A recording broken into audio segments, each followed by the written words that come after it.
Great start, yeah, really made a couple of positions there off the line. Then she gets up into the lead though, outside once again, getting a not so great other start up into turn one. We go onto the brakes now. Then she holds it around the outside into the lead of the race. Oh, as we can see Nando going wide there. He's got Emo Guy looking to his outside, trying to get it around him, but he can't do it at the moment. Cuts him behind, and Richie sneaks up the inside up into 5th place. Great start here from Richie.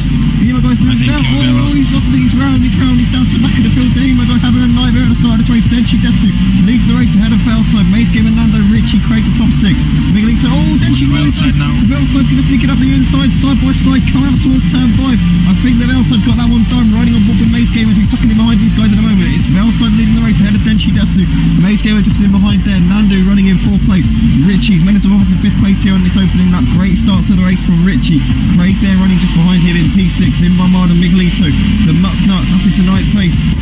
Oh, then she's down to the back of the pack. Oh, no, nice man and DJ Phil coming together. Nice man. Yeah, it's Nice Man and DJ Phil into the wall. Oh no, they're down to the back of the pack. Very, very close quarters in front of him there. From Richie up into 4th place from 9th on the grid here at the end of this first lap. Yeah. What's a stormer of an opening lap Richie has had, as we've got Miguelito looking down the outside of Craig. Nice Man left the session.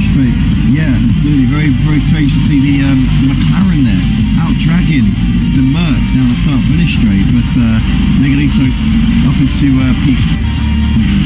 Got side-by-side action here in the background. The Mutts Nuts having a look, trying to get it done there on Invermada. So he's trying to get it done with Craig here, I think, actually. Craig? He made move. He overtook Invermada. Richie gets a big slide there. Oh, how has he held on to that? I will never know. Bit of a strange car choice for Richie, driving in the Renault. I haven't seen the Renault RS1. I like this Renault. It looks cool.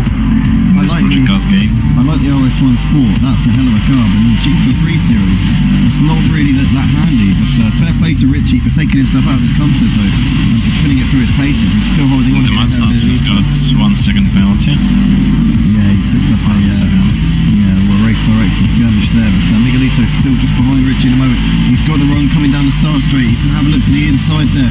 There's Miguelito. He's going to, Richie leaves the door open and Miguelito's up the inside up into the position there. He's nicely done that one. So is he going to overshoot the corner? I think no, he's got that done pretty routinely. Marder there getting a bit wide coming through the second corner, which has dropped him out of the equation in that battle. Denshi Desu on the back of Denshi. Lost it.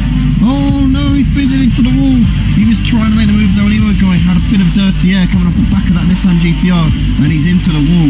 Belmont running in P12, not too far off the back of him now as well, might try and pick up the pieces. But in fact, Belmont has made the move on Denshi up into 11th place. Really quick in a straight line. You need to maximise the speed in the corners. He's going to get a good run here out of the turn 3. He's got the run there around the outside of the Mutts Nuts. The Mutts Nuts is still there on the inside though, still trying to hold on ahead of Miguelito. They're still side by side. He's kept on to that position there, the Mutts Nuts, getting his elbows out and defending that position really. Even in top 3. Still defending his position, absolute masterclass defensive driving there from the DJ. Really goes a little bit deep into the corner.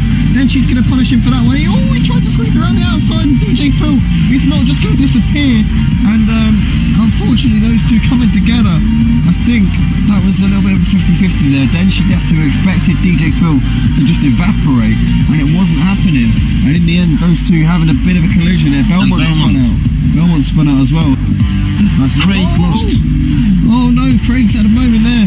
He's dropped down behind Emo Guy. So maybe the pressure from Emo Guy has got to him a little bit, and he's lost out there. Belmont not too far behind Craig also. Emo Guy's still on the back of Invermada in the battle for 6th and 7th places over the line to complete lap 7 of the race. Emo Guy with a penalty from the race director, presumably for track limits, but he needs to keep it tidy and clean and stay on the right side of the race director. Into turn 1 they come. A lot of drivers really do take advantage of that curve on the inside, and one thing I learned from yesterday in the GTEs is that you don't want there. Is he going to try and make this move coming into turn 3? Belmont there just holding his ground, goes a little bit deep into the corner. She's going to try and capitalise on that. I think he's going to have the move done there. Yeah, he's done that really nicely there. Quite routine stuff from Denshi. He's still on to the brakes, but he goes really wide. Oh no, he's spun it. He lights up the rear tyres. That's giving Belmont some breathing space there as Craig completely loses it. He's got some leaders coming as well. Made a mistake in the same corner. And there's leaders coming around. They're going to have to be careful here. Vale's side, the race leader's coming around. Belmont ahead of of him, still to make his mandatory pit stop. Yeah, make that move quite easily there. Miguelito, though, having made that pit stop, will definitely be further up the grid than he is at the moment. She gained quite a lot on Velside to the pit stops, hasn't he? It's currently about 6-7 seconds between the two leaders, so Mace has done really, really well over the course of this pit stop phase. And if Velside were to get a little bit held up behind Nando, this could maybe be a beacon of shining light here for Mace Gaming. He's definitely not out. Yeah, maybe. 7.5 Yeah, maybe Nando will wait till the end, and maybe he will go into the pits on 23rd or 24th lap. He's coming in. Oh, yeah. There we are robbed of an interesting end to this race. Nando made a little mistake there. Yeah, and Miguelito is watching on the inside. He's going to go side by side with him into the braking zone. I think Miguelito's going to have that one done. Nando got a poor run coming out. Yeah, Miguelito done it. Yeah, he's up into third place there. Great stuff from Miguelito. For the final podium spot between Miguelito and Nando. But here's your race leader, Velside. A few corners left to go here. Only 4 cars will be in the leading lap, as we see Velside overtaking Armada. Indeed, yeah, just goes to show the dominance that Velside has exerted over the rest of the field here over the course of this event. Started at the back of the field in the sprint race in the wet conditions, came through the pack to take the win. Started at the front here for this feature race and has not looked back in these dry conditions. Flashed the lights from Velside. Takes another double win tonight here at Slaed and extends his championship lead, taking it once again another dominant runaway victory.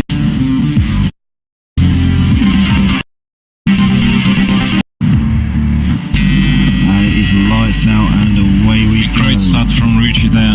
Great start, yeah, really made a couple of positions there off the line. And then she up into the lead though. Velside once again getting a not so great other start up into turn 1. We go onto the brakes now. Then she holds it around the outside into the lead of the race. Oh, as we can see Nando going wide there. He's got MeltedDazzer looking to his outside trying to get it around him, but he can't do it at the moment. Cuts him behind and Richie sneaks up the inside up into 5th place. Great start here from Richie. MeltedDazer's losing out. Oh, he's lost it. He's round. He's down to the back of the field. MeltedDazzer having a nightmare at the start of this race. Then she leads the race ahead of Velside. Mace Gaming, Nando, Richie, Craig the top 6.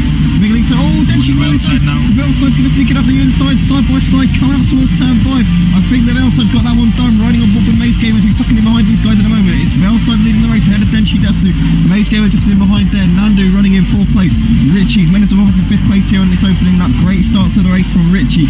Craig there running just behind him in P6. In Armada, Miguelito. The Nuts up into 9th place. Oh, then she's down to the back of the pack. Oh, no, nice man and DJ Phil coming together. Nice man. Yeah, it's Nice Man and DJ Phil into the wall. Oh no, they're down to the back of the pack. Very, very close quarters in front of him there. But Richie up into 4th place from 9th on the grid here at the end of this first lap. Yeah. What a stormer of an opening lap Richie has had, as we've got Miguelito looking down the outside of Craig. Nice Man left the session. Yeah, absolutely. Very, very strange to see the McLaren there out dragging the Merc down the start finish straight. But Miguelito's up into P4. Got side-by-side action here in the background. The Nuts having a look, trying to get it done there on Armada. So he's trying to get it done on Craig here, I think, actually. Craig? He made rear move. He overtook Armada. Richie gets a big slide there. Oh, how has he held on to that? I will never know. Bit of a strange car choice for Richie, driving in the Renault. I haven't seen the Renault RS1. I like this Renault. It looks cool. I like the RS1 Sport. That's a hell of a car. But the GT3 series, it's not really that handy. But fair play to Richie for taking himself out of his comfort zone and for spinning it through his paces. He's still holding on. The Nuts has got 1 second penalty.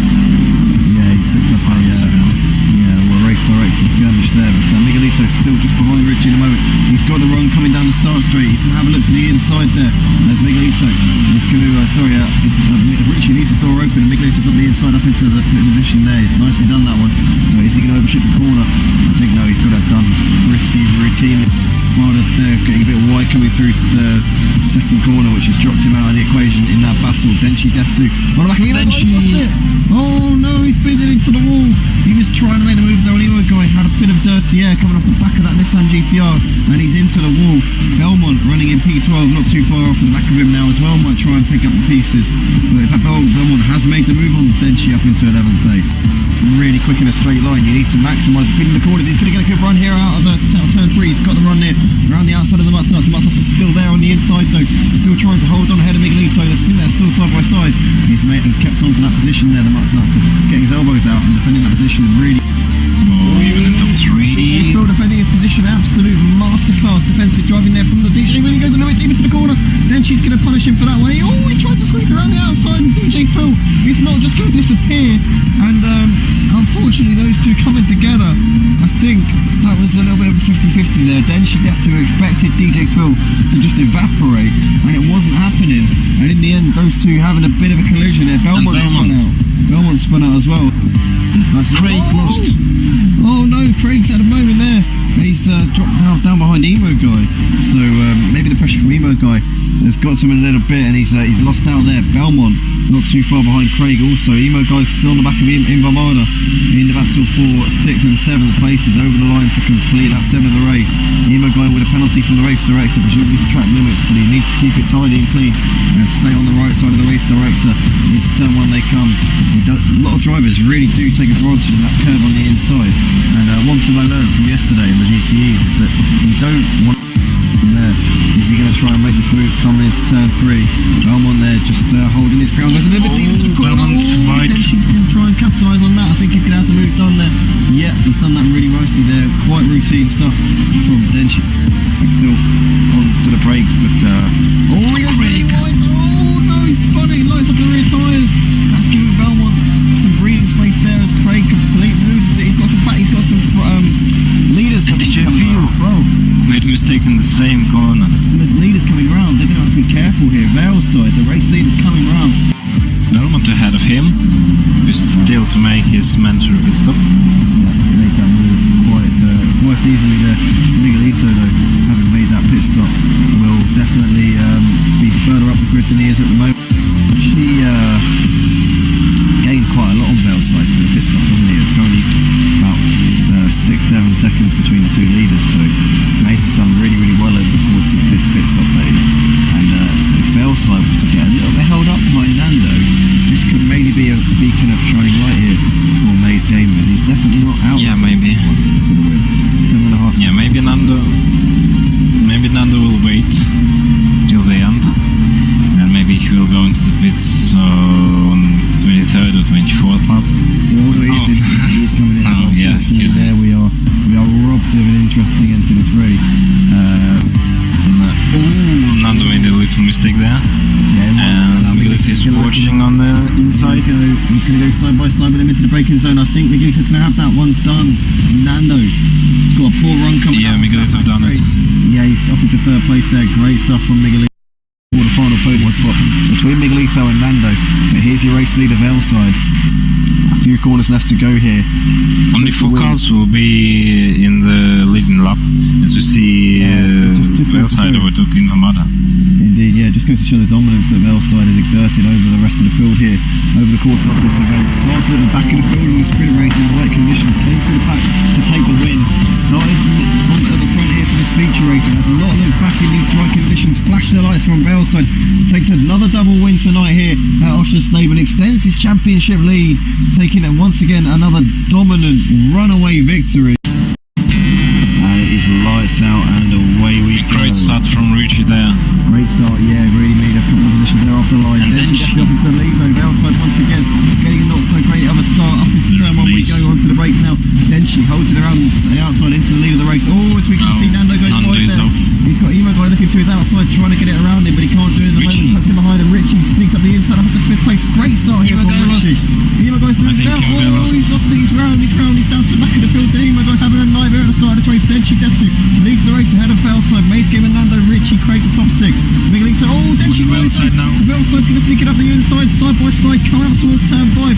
I think that Velside's got that one done, riding on board with MazeGamer, who's stuck in behind these guys at the moment. It's Velside leading the race ahead of DJPhilgreen. MazeGamer just in behind there. Nando running in 4th place. Richie's managed to move up to 5th place here on this opening lap. Great start to the race from Richie. Craig there running just behind him in P6. Invarmada, Miguelito. The Nuts up into 9th place. Oh, then she's down to the back of the pack. Oh, no, nice man and DJ Phil coming together. Nice man. Yeah, it's Nice Man and DJ Phil into the wall. Oh no, they're down to the back of the pack. Very, very close quarters in front of him there. From Richie up into 4th place from 9th on the grid here at the end of this first lap. Yeah. What a stormer of an opening lap Richie has had. As we've got Miguelito looking down the outside of Craig.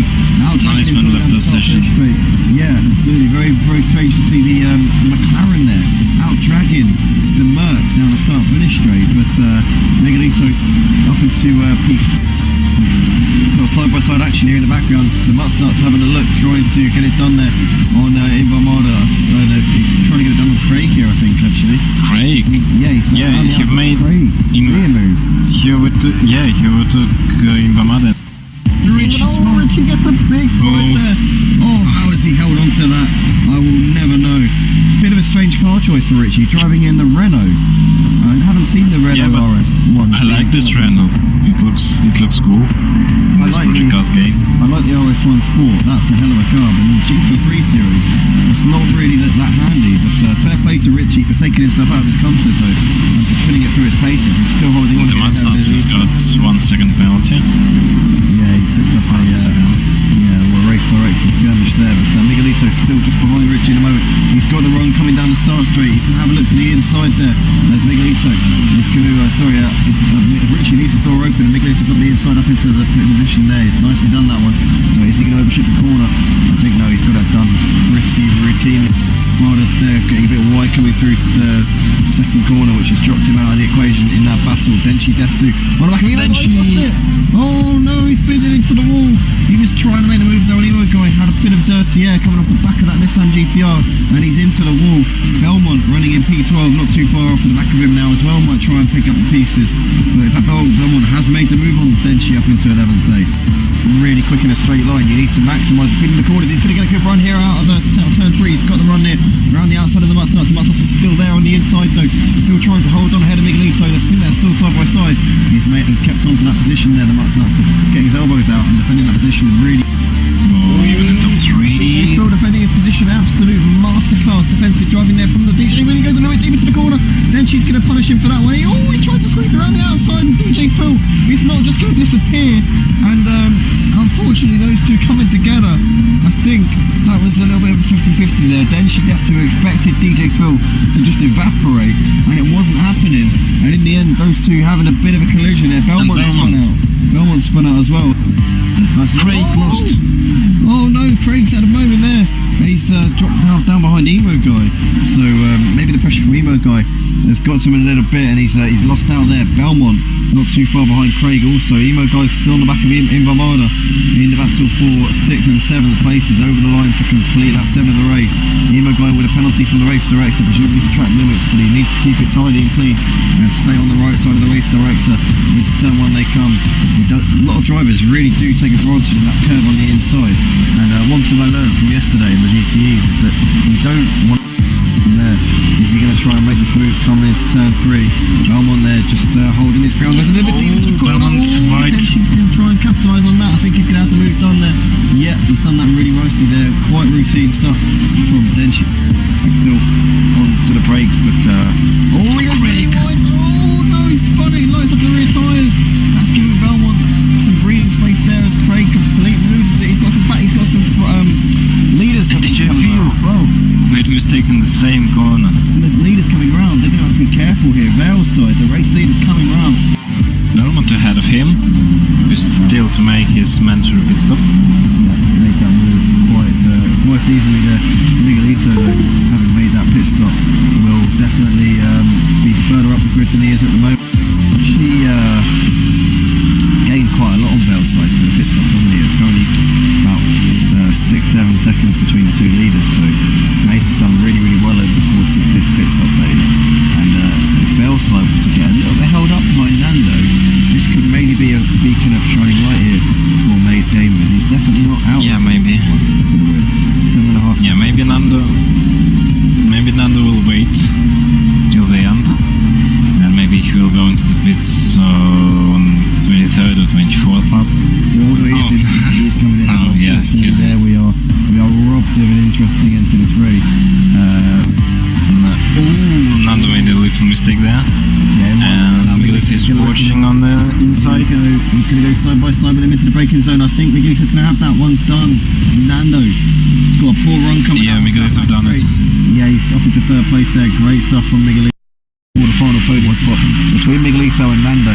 But here's your race leader, Velside. A few corners left to go here. Only 4 cars will be in the leading lap, as we see Velside overtaking Armada.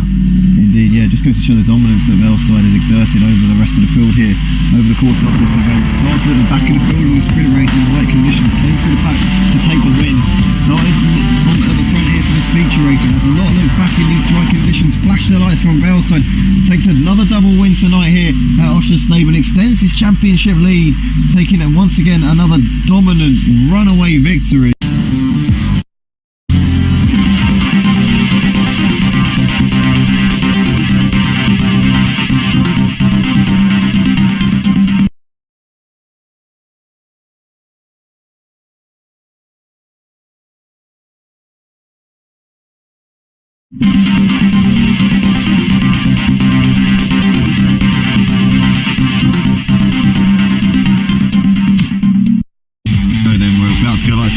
Sprint racing, it's green here at the Slaed A course for Motive Racing's GT3 League up towards turn 1. Disco faces hopefully going to pull off and allow these guys through because he wasn't supposed to be the pole sitter, but he is leading the race ahead of Craig and Nando. Emo guy there sat in 4th for me. Mace Game running in P5 right now. Miguelito just behind him. JM Group, Ivamada, Velside's already got ahead of Denshi Desu up into 9th place. Denshi Desu down a position. Nice man. Wow, Disco yeah, lost it. JM Gruel spun out on the first corner. Disco as well. Those two already in the wars. Maybe Disco was trying to let the pack through there because he wasn't supposed to be starting on pole. He kind of acted as a safety car. 7th place. He's made up 4 places here on the opening lap. What a start to the race here from Velside. Riding on board with him in the spray, as you can see all over the back here of Ivamada. He's also got Miguelito just a half ahead. Emo guy losing out to Maze Gamer on that opening lap. Has now got Miguelito in hot pursuit here as we see Ivamada getting a little bit offline there coming through the chicane. Velside's going to try and get him on the exit if he can, but I don't think he's got quite enough of a run out of that corner to punish. He sticks to his racing line. He's off. Velside up onto the back of Miguelito, but Ivamada losing out. Another mistake. He's all over the place here in the opening couple of laps. Ivamada's not had the start to this race that he would have been. Nando Maze came out in 3rd, has made great progress at the start of this race and is right up the back of the 2 leaders. As we see Craig going wide. Maze is trying to muscle his way through there. Nando's wide, coming down the exit of turn 2, and that is Maze up into 2nd place. Emo guy's now trying to join his party. Maze is really wide there, coming out of turn 3 though, all over that grass there, as he tried to keep the car on the grey stuff, managed to do so by the skin of his teeth. As now Emo guy's looking to try and prevent off Miguelito.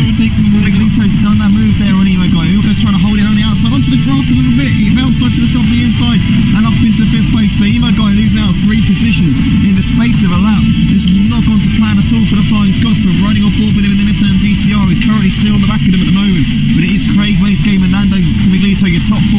There's Velside just in front of Emo guy. These two running 5th and 6th at the moment. You're riding on board with the bonnet cam there of Emo guy as they're coming in towards the chicane through this middle sector on lap 3 of this race, racing lap 2 in terms of actual action. But what an opening couple of laps to this race, Sergey. We've seen plenty of drama. We've seen Disco, Denshi, JM Gruel all spin out. We've seen Ivamada have a couple of skirmishes. It's been non-stop action here over the first couple of laps. Oh, and Miguelito there spun. And Craig may have had a mistake there. Yeah, Miguelito's really wide there out of the last corner. He's going to lose out there. That is Velside in a position. Also nice man Disco picking him off. Miguelito, the training champion of GT3s, having an absolute horror show there.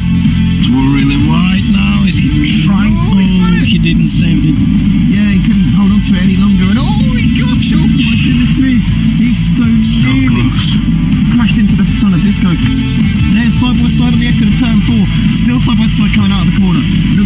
just going to try and run Disco out of road here. He's going to take a tighter line coming through this next section of the track as Disco's looking to the outside and trying to get him back. But he goes a little bit wide there onto the runoff. Oh, Disco there really dangerously. But Vigalita holding on into that P7 position. He's done well there to get in front. He gets a little bit of a twitch there. And Velside's going to sneak up the inside. Did not need a second invitation there. He's up into 4th place in Valmada. It's kind of just kept it together since making a couple more mistakes on the first lap. Ran right onto the grass a couple of times. But he's still doing well. Not too far off the lead. He's only 5 seconds behind Maze Gamer, who is leading the race at the moment. Velside though is some clean air. City can try and chase down Maze, Craig and Nando up front. We'll just try to finish this race. Oh, Nando giving a bit of a twitch. He's got back with Craig and now Velside looking to the inside. I think he's going to have that one done relatively routinely there. Velside's up into 3rd place. The championship leader picking him off again. And he's not too far off the back of Craig now. Oh, Maze has lost it! That's happened to Maze! Oh no, Maze has had a big moment there. He's lost it coming through the penultimate corner. He's down to 5th place. He's 4 seconds off the back of Craig. Craig leads this race. He's got Velside breathing down his neck in that battle for the lead as they cross the line to start lap 6 of this race here at Osherstaven A course. They've also got JM Grohl in front of them, who they've got to put a lap on in a few moments' time. But that has really shaken things up at the front there. Maze looked pretty much safe out in front. But he's had a big moment there, and it's dropped him into the middle of the pack here. Velside trying to make this move on Craig. Is Craig going to try and defend the inside line coming in towards turn 4? Disco left the session. Disco's retired from the race. That's a really shame there for Disco Face. He's out of this one prematurely. Velside though trying to hassle the back of Craig. These two fighting it out over the lead of the race here. As we can see them coming onto the brakes, it looks like for the time being he's going to have to slot in behind. Sneak up the inside here, Craig. Craig sees the door open and Velside's going to make that move. He's going to make him sneak up into the lead of the race. Great stuff there from Velside until he took his Craig. time there. Oh, in Lamada. It's in Lamada. Oh, he's had a big shake up there. Nando looking to the outside. Maze Gamer threading the needle down the middle here. It's 3 wide. Oh my gosh. Nando there had to, oh my goodness me, he just had to thread the needle And inside. is trying to take Lamada. Wow, and Miguelit is front. Yeah, Nando and Maze were side by side coming out of the corner as well. They're still side by side, Sergey, coming up towards turn 5. These two, what's going to happen?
Welcome back, ladies and gentlemen. We are here for 4th round of the GT3 season here on Project Cars 2. As you can see, we are at Oulton Park here for the latest round in this series. My name's Andy, to be recognised, and I'm joined in the commentary box by a very special guest tonight on his second commentary here at Motive, having done the last week's ACC GT3s alongside Mark Raver Zambor. He's here with me for the Project Cars GT3's former Project Cars GT3 driver, actually, Funstopper. Welcome to the box, mate.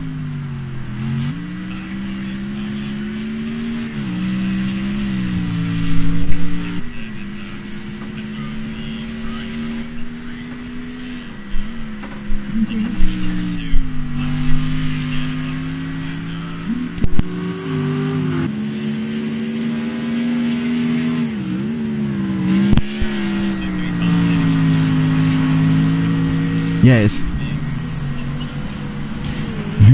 Well, it's actually, I find it more interesting actually commentating on these cars than driving them. I drive them in another league. I've also driven them at Motive before, and I find that it can be so stressful when you're driving in these, especially in the wet conditions as well.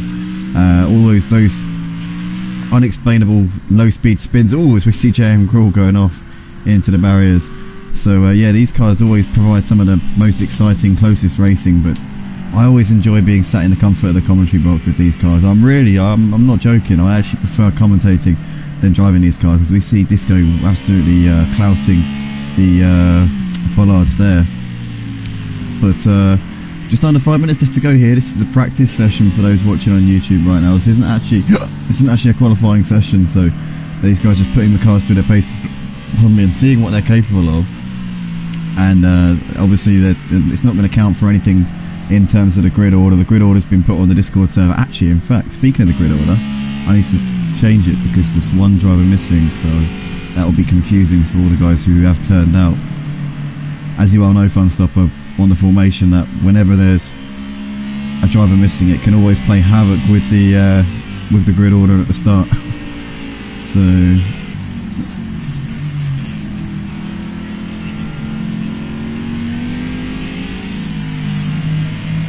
yeah, because what you do is you look at the order, you think, right, I'm number so and so, and then you kind of keep that in your head, and as you drive around, you look to slot into the position that you've kind of locked in your head as your position. And I suppose if there's somebody's dropped out in front of you, then it's just going to cause havoc, as we saw last week at Slaed when DJ Phil didn't take the start and Clegg ended up having to lead us round. But yeah, it wasn't so easy because ultimately he didn't realise that he was the new pole sitter. And I'm really sorry, I've just got to...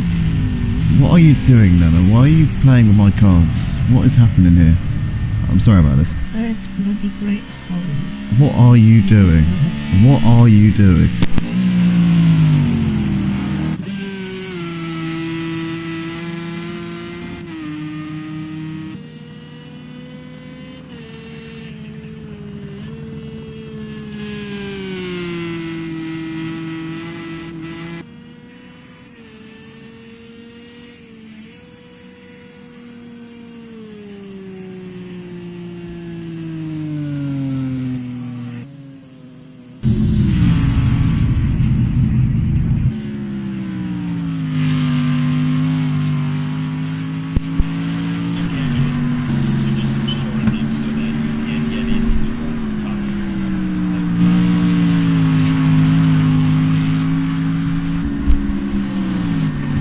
I know what you mean, exactly, Funstopper, because there's a lot of power parts of the track, but they're not exactly high speed sections, especially this part coming up towards Shell Oil Hairpin. It's, oh gosh, Failside comes together there with Maze. Maze seems to be parked on the exit of Island Bend into Shell Oils, but that's an example of a section which is a lot of power down. It's full throttle, but at the same time you're not really hitting very high speeds. You kind of want to stay in 5th gear coming into that one. I remember it quite well. You don't want to go up into 6th and max out your speeds, because that will put you out of sync for the next corner where you have to take it pretty much flat out.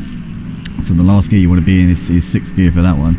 But we see Velside coming out of the pits. He's sat up top of the leaderboard at the moment. The championship leader's been pretty dominant throughout the course of this campaign, and once again you see he's got 2.6 seconds at the top of the leaderboard, so he's very much in a class of his own.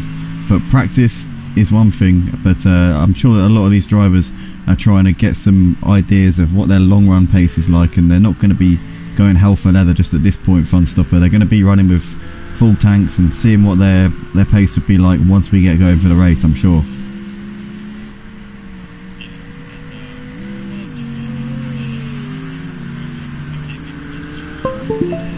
Ooh, I've got some. I know how to rectify this. Go to press the PS button, and then you want to go to party settings, or just this party.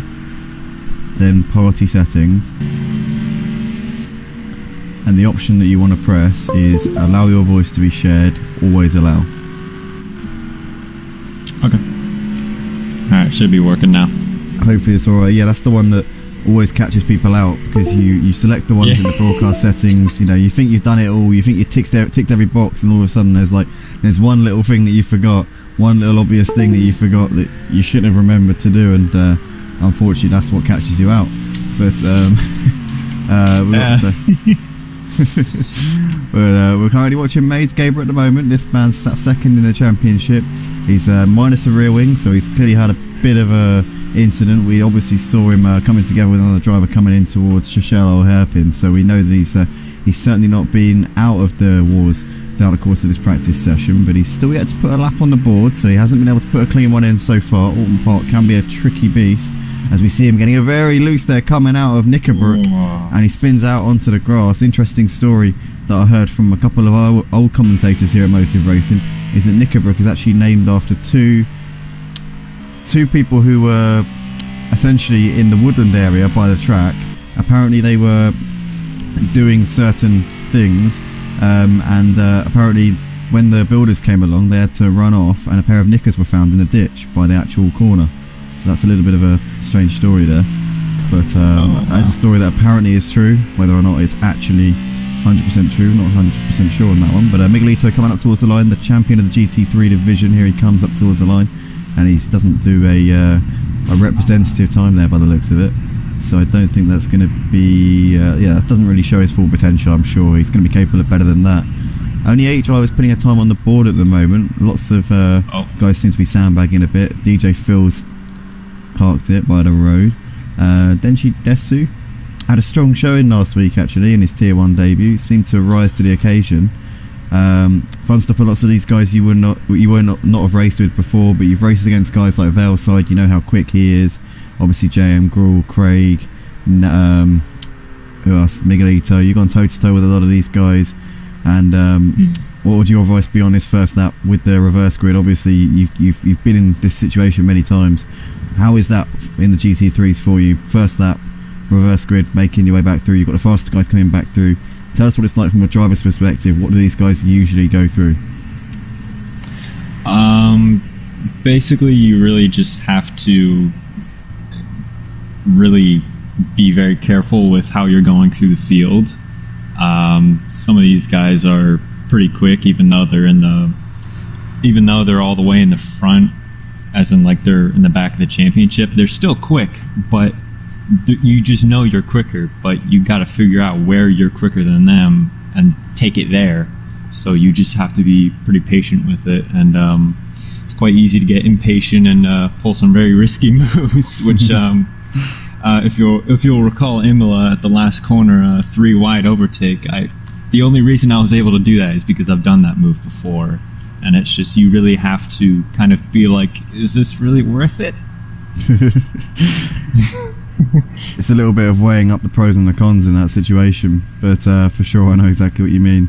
So that's the practice session done and dusted then, ladies and gentlemen. Valeside taking the fastest time, quite a long way ahead of Craig, JM, Gruel, Deadshi, Desu, Nando, all pretty close. Disco the Dizzler standing for tonight out on the track, good to see him. Miguelito will be put at the 8th fastest time, with DJ Phil, Maze Gamer completing the classification ahead of Daryl Exchanger. But let's go to the sprint race here. One formation lap to precede the actual sprint race here, so everybody's got to get it into a reverse championship order from the results from the first 3 rounds of this season. The Dizzler will be lining up at the back due to the fact that he actually is standing in as a reserve tonight, so he will be at the back of the field.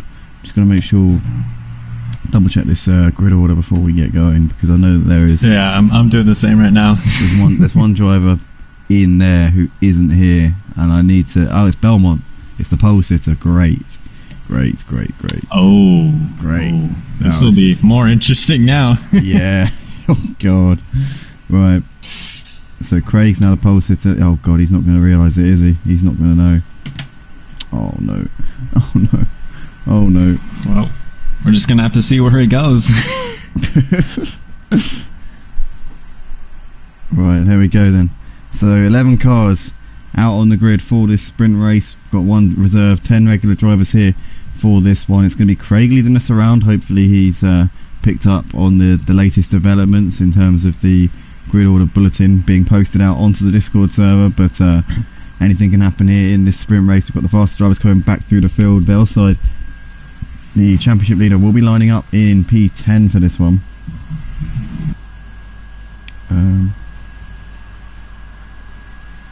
I don't know about you, but I definitely would like to watch this, see where he goes, and just, this is just going to get interesting if they're paying attention to the Discord. But, for me, I always really was eyeing the Discord right before the race, because you just never know when something's going to change. And it's just very much just being very aware and kind of multitasking everything all at once. Yeah, just exactly. Before and during the race. Yeah, you've got to be aware of everything that's going on, because it could change at any second. But hopefully everybody's had a look and seen where exactly they're going to be lining up. So here we go, formation lap underway. Round 4 of the Project Cars 2 GT3 League and Motive Racing. Couple of guys coming together. They're off the line, but keeping it relatively okay. Guys, come on, this isn't the bit where we're supposed to crash. If we're going to crash at any point, at least make it in the race. Not now. Not yet, guys. I mean, ideally not at any point, but certainly not now. Yeah, that's happened to me before. It's very easy to get caught out and just really screw yourself over. And it seems like Craig is just sat in third at the moment. He just doesn't know that he's on pole yet. Oh no. Oh no. Oh, here we go again. Craig, if you're listening to the stream, you're on pole, bud. You're on pole. Please. I mean, it says second on the grid order, so you should at least be ahead of Disco, but ideally ahead of DJ Phil as well. DJ Phil flashing his lights frantically trying to get the message across. I don't think Craig's buying it though. Nope. He's on the grass telling him go. Here we go. Come on, mate. In front of me. Go on, buddy. Go on. Yeah, here we go. There we go. There we go. Now we got the grid. Beautiful. So 1 lap here for the formation lap, 15 laps of racing here. No mandatory pit stop for this one. It's going to be a straight out sprint to the line. Everybody's going to be pretty much going to need to be on it from the get-go, and I'm sure that the guys at the back are going to be looking to pick up as many positions as they can, because it's their opportunity to make those gains, because once you get into the actual race proper, it can be hard to get enough momentum to make those overtakes. So the first lap is really going to be that opportunity. When everyone's got cold tyres, you want to be the one who's able to handle it better than everybody else. As we see, J.M. Grohl's dropped off the back of the pack a little bit. Maze Gamer seems to have had a slightly difficult formation lap. Velside and the Dizzler both closing up onto the back of the pack now. Interesting to see how the Dizzler gets on. He's a reserve tonight, isn't a regular racer in this series, so I'm intrigued to see what he gets up to. He did used to race here back in the day, used to race in the GTEs, commentated on the Clios a few seasons ago as well for a couple of races. So he's a man who's been involved here, who knows what it takes. And at the moment, Craig leading us around here as we're coming through his stop chicane into Nickthevilla, in towards the final part of this lap. Everybody's going to be trying to warm the tyres up as much as they can now, because they haven't got many corners to get them into the groove. They want to make sure that they've got them absolutely in the optimal range for when we go green. It's Craig backing the pack up a little bit now, slowing the pace down. He wants to make sure that everybody's with him when we go when we actually take the flag. As we can see, Denshi really warming up his tyres there in the background, trying to get the absolute most heat that he possibly can into them. Also, one of the drivers who seems to be doing a few burnouts there is Miguelito, the champion of this GT3 championship here. But Craig coming out of Lodge Corner now. He's going to put his foot to the floor. We are green. We are racing here at Oulton Park for round 4 of the GT3s. Race 1 of the evening. Here we go. Looks like DJ Phil's already having to look in his mirrors here, because he's got Denshi Desu hot on his heels as we come through the first corner. Old Hall DJPhilgreen on the back of DJ Phil, dropped off him a little bit, coming through the first corner. We've got Disco in 4th with Daryl Exchange and Nando in P6 at the moment. Miguelito, JM Gruel, Velside has got himself ahead of Maze Gamer, and Maze Gamer's down to the back of the pack. I think the Dizzler's got ahead of both of them there. What's happened to the two championship contenders? Velside and Maze seem to have had problems there. Oh, he's lost his rear wing. That means he probably got hit in the back or something. Something went wrong. Yeah, 100%. There's definitely been some kind of major incident there involving the two championship contenders. Hopefully nothing too major though, and obviously visual damage, so it's not going to affect Maze too much. At least just get himself back in the game. As we see Denshi really hassling the back of DJ Phil now. Disco all over the back of Denshi. Daryl, Nando, Miguelito. This is great pack racing here. This is what the reverse grid we expect it to do. We expect everybody to be Constantined up, but Craig at the moment holding on with this lead. He's done well here on this first lap. Usually you see the leader on the formation lap drop back through the pack. Oh no, Daryl's going flying in the air. Wow, what's happened there? Daryl's gone absolutely catapulting. I don't know who that collected him there, but he's been hit in the back by somebody. As we can see Velside moving up ahead. No, not Velside. JM Gruel even moving up ahead of Daryl up into 7th place, and he's now got a train of cars behind him here. As the Dizzler, Velside and Maze Gamer are looking to try and make some positions here. As Velside is just, in fact, Velside is running behind the Dizzler, and that's not Maze Gamer. Maze Gamer is well off the back of these guys. He's 5 seconds down the road behind them, as we see Velside looking to the inside of Lodge Corner here, trying to get this done on the Dizzler, and I think the Dizzler's not going to make that too difficult. Oh no! Oh, Velside did so well to avoid DJ Phil there as he spun out the last corner. Wow, that was cat-like reflexes there from Velside, as we can see also Miguelito drop into the back as well. So what's going on with Miguelito? He's had a horror show there. Denshi Desu getting a little bit out of shape, coming out onto the start-finish straight. He's now down to 8th. Velside gaining a couple of positions there just by staying out of the way and doing brilliantly there, I must say. Oh my gosh! JM Gruel's now lost it, and Velside is up into 5th, 4th place in this race, as we see everybody waiting for each other, trying to be courteous for the incidents that they've obviously caused. And you've got, at the moment, that's JM Gruel with DJ Phil, Maze Gamer, Daryl and Denshi all in a pack of cars here. Miguelito not too far for this as well, but fun stuff. But this has been chaos in this first couple of laps. Yeah, it's such a tight course, and it's just really easy to get into each other, especially at a reverse grid start like this. You just really have to pick your moments, and these guys do not look like they're being very patient. Oh my goodness, the Dizzler goes flying on his reserve appearance tonight. Is certainly not going to be the best of impressions. Oh no! And DJ Phil and Denshi Desu both into the wall as well. No, Denshi Desu gets away with that one, but DJ Phil having a big hard hit into the barriers, and the Dizzler's down way down to the back of the field. As we see Miguelito trying to put pressure on Maze Gamer here for 7th place. JM Gruel and Daryl in the foreground still fighting it out over 5th place. Velside's got well clear of this in 4th place. He's absolutely miles clear of these guys, and Craig is still leading this race by 0.6 of a second ahead of Disco. They've pulled out a bit from Nando right now, but here we go. This is the battle for the lead. Disco McDiscoface finds himself in a position where he could very likely take a win here if he keeps his nose clean here. He needs to try and pick off Craig if he can, but Craig has been very, very calmness personified throughout the course of this one so far. He's kept it together, hasn't faltered under pressure, and he's currently holding on to this lead at the moment as he comes out of Cascades down Lakeside towards Island Bend.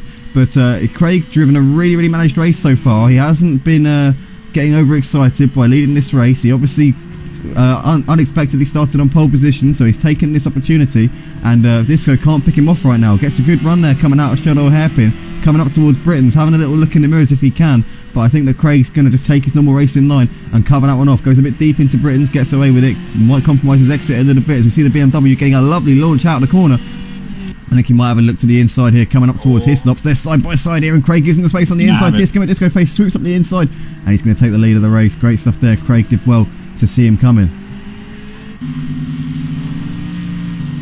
Oh no, Maze! What's happened to Maze? There's just a little bit of lag. Bit of lag there. I thought he'd. Oh wow! Whoa! That is some serious lag there from Maze Gamer, and JM Gruel unfortunately caught up in that. That is gutting there for JM Gruel. Maze, I think, is completely oblivious to the fact that his car is currently a torpedo right now out on the track, and JM Gruel has got a bit of damage on that car, which is not what he would have wanted. Maze is currently a danger to himself and others out there at the moment. Yeah, it's just I don't know what's happened to his Wi-Fi all of a sudden. He's just lagging all over the place. And it's not his fault at all. It's just him just lagging around, and it is insane. It's just the game itself. I haven't seen lag that bad for a long time. But hopefully that sorts itself out. I mean, it's unlikely to sort itself out before the end of this race. If he jumps out, clears his catch, does something to the connection in between sessions, it might be alright. It's fine now that he's not around anybody, ironically.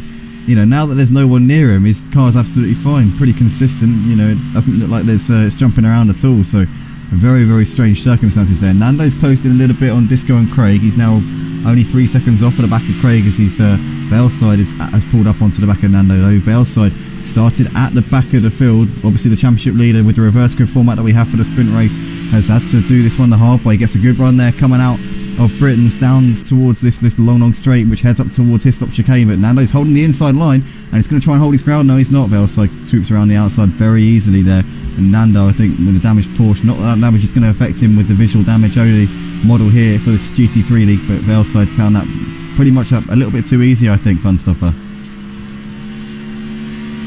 Yeah, just Veilside just really always nails these reverse grids. I don't know how he does it. I mean, it's just incredible how he does it and how he can move through the traffic. I mean, and it really tells you. You talk about Veilside being really good at getting through the reverse grids. I race in a league on a Thursday night, and there's a couple of drivers in there. That's full damage on this league, by the way, on a Thursday night that I'm talking about. And it's full damage in there, and the drivers who start at the back in the feature race are usually in the top 3 by the end of the first lap. I don't know how. This is full damage we're talking about here, and they somehow are able to make their way back through the pack like it's nothing.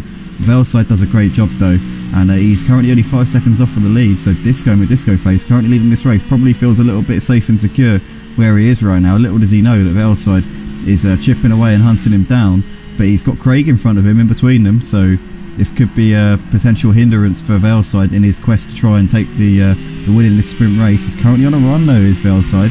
He's taken 5 wins in a row, took the feature race at Imola. No, sorry, 3 wins in a row, I do apologise. Took the feature race at Imola, also took the double last week at Oschersleben, so he's very much a man in form at the moment, and he's on the back of Craig, trying to have a little look coming in towards Hislops, not close enough there on this occasion. Craig is just being very, very cool at the moment though. He had the lead of the race, he obviously lost that to Disco. Disco's driven off into the distance, but Craig's not doing too badly at the moment. Oof, just all over the back of him. I think he's going to have a look. Yeah, he's going to have a look. Yeah, Craig leaves the door open. Veilside did not need a second invitation. He's oh wow, oh my gosh, Veilside's really loose though. Oh no, he's lost it. He's into the barriers. Oh my goodness. Do you know what, Funstopper? I was thinking to myself, he's got to lose this at some point. Nando has to swerve out of the way and almost loses it. Just about gets control of the car again. Oh my gosh.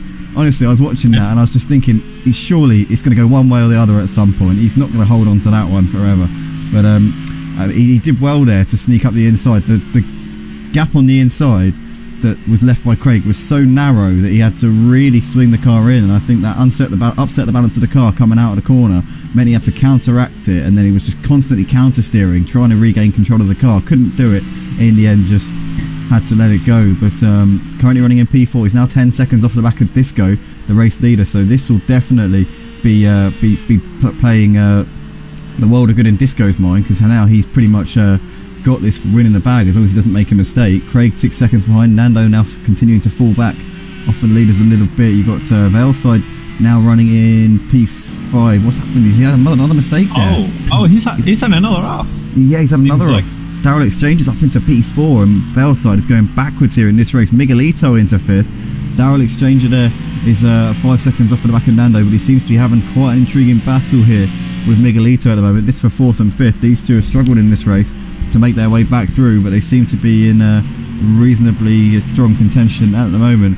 But this has been a bit of a turbulent race for both of these two, and also for Veilside now running behind these. He's had an absolute horror show in the last lap or so as Miguelito's trying to get this done here on Daryl, looking everywhere that he can. At the moment, Daryl's holding his own. Miguelito trying to throw a feint to the inside, trying to distract him any way that he can, but he's not going to be able to do that. Coming up this run towards Lodge Corner, he's got the run here, he's got a good exit. They're going to go side by side here, and I think Miguelito's going to get this one done on the inside, unless Daryl can go late on the brakes. No, he does actually. He covers that one off really well there.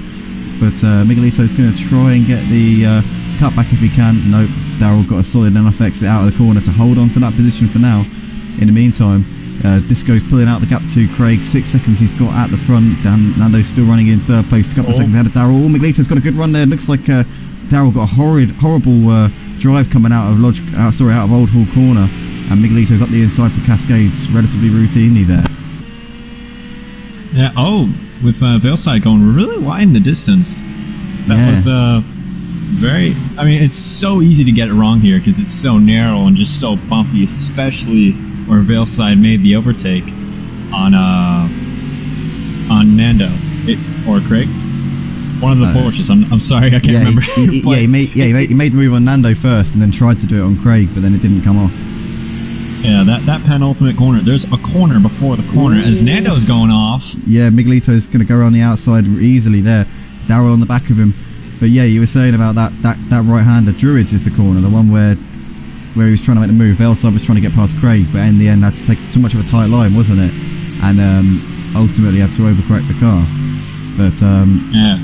And it's just so easy to lose it through there because it really throws you off. It throws the car off because there's a corner before the corner.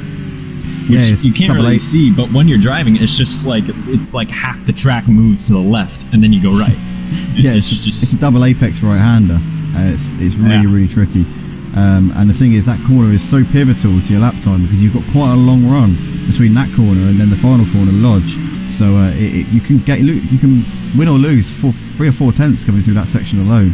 As we see Daryl there around the outside of Nando, Valeside trying to get involved in this party. Miguelito's managed to gap these three and is now disappearing in that final podium spot. Daryl though's got his hands full with Nando and Valeside. Nando's been a little bit shaky over the course of these last few laps though, and Valeside's now looking to pick him off. He gets a lovely run there coming out of Cascade. He will have the slipstream off of Daryl, but the track is so narrow in this part of the track, it'd be a brave move to try and go around the outside here, but Nando manages to give him the space, and Valeside all over the grass. He so clearly pulled that off, didn't he? Almost keeping it on the track, and Nando's wide coming through Shell Oil, so Valeside should be able to get the inside line, but they're still side by side because Nando had a better exit out of the corner due to being able to use more of the track. Valeside though, around the outside for Britons and up into 5th place. Beautiful racing by both of them, just giving each other room, and kind of like Nando kind of let Valeside run himself off the track, and Valeside was able to recover really well, while both the Mercedes go on the grass, and Daryl's in the back. Oh no, Daryl's had a moment there as well. Everybody seems to be losing control of the cars right now. I mean, it's warm conditions, the track temperature should be solid, but there seems to be errors left, right and centre right now. Maybe it's too hot out there and it's causing the tyres to just shrivel up a little bit. I know this track is better with soft tyres on, so maybe people are trying to go the distance on the soft, which at these temperatures is never easy. But Nando now currently running behind Valeside. He's obviously got ahead of Daryl with Daryl's little skirmish there earlier in this lap. We're on to lap 10 of 16 here. Disco Face still your race leader. He's still pulling away at the front. He made the move on Craig in the early stages, and he has not looked back over the course of this one. I'm really pleased to see Disco putting that BMW through its paces and leading the race, because he's not had the easiest of starts to his motive racing career. I say starts. He did actually race with us a couple of races in the early days in our GTEs here on Project Cars 2, but this is really the first time that he's had a good long run.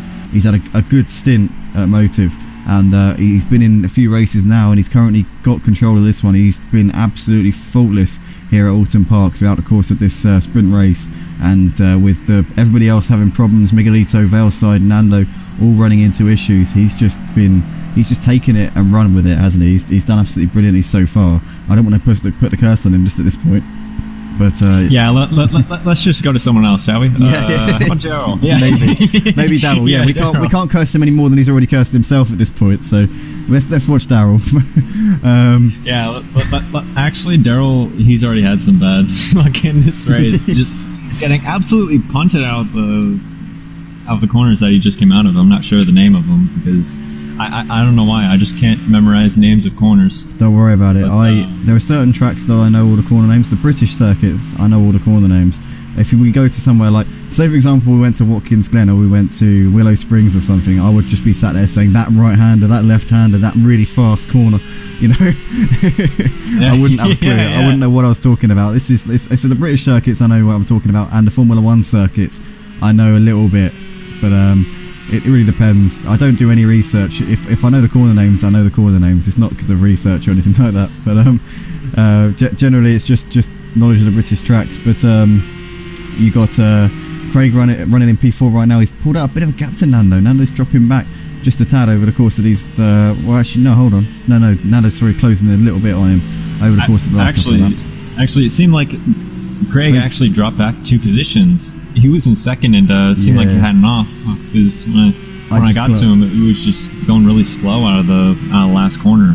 I just clocked, his last lap was on 1 minute 45, so he's dropped the ball at some point, which is a shame really, because he was running in a solid podium spot. He was in second place for a while. I think he had a bit of pressure from Miguelito, which he's obviously bowed to, and he's still running in a good position. Oh, is Nando goes straight on, coming through his stops. Nando did well there actually, because I thought he was going to take Craig out for a split second there. He actually reacted well, took to the runoff area and lives to fight another day. But Craig will be probably counting his chickens after that. He'll be looking in his boot and saying, right, you're still here, you're still here, you're still here, and continuing on. But Nando's just running behind Darrell at the moment, losing out with that little skirmish there coming through the chicane. Also a battle going on. Maze Game has got himself up into 7th ahead of JM Graw and Denshi. He's had a horror show in this race though, as Maze not been what he would have hoping for. Obviously run his second place in the championship coming into this. He'll lose more points to Valeside. Would have been an opportunity with Valeside not having the cleanest of races, but unfortunately hasn't been able to capitalise.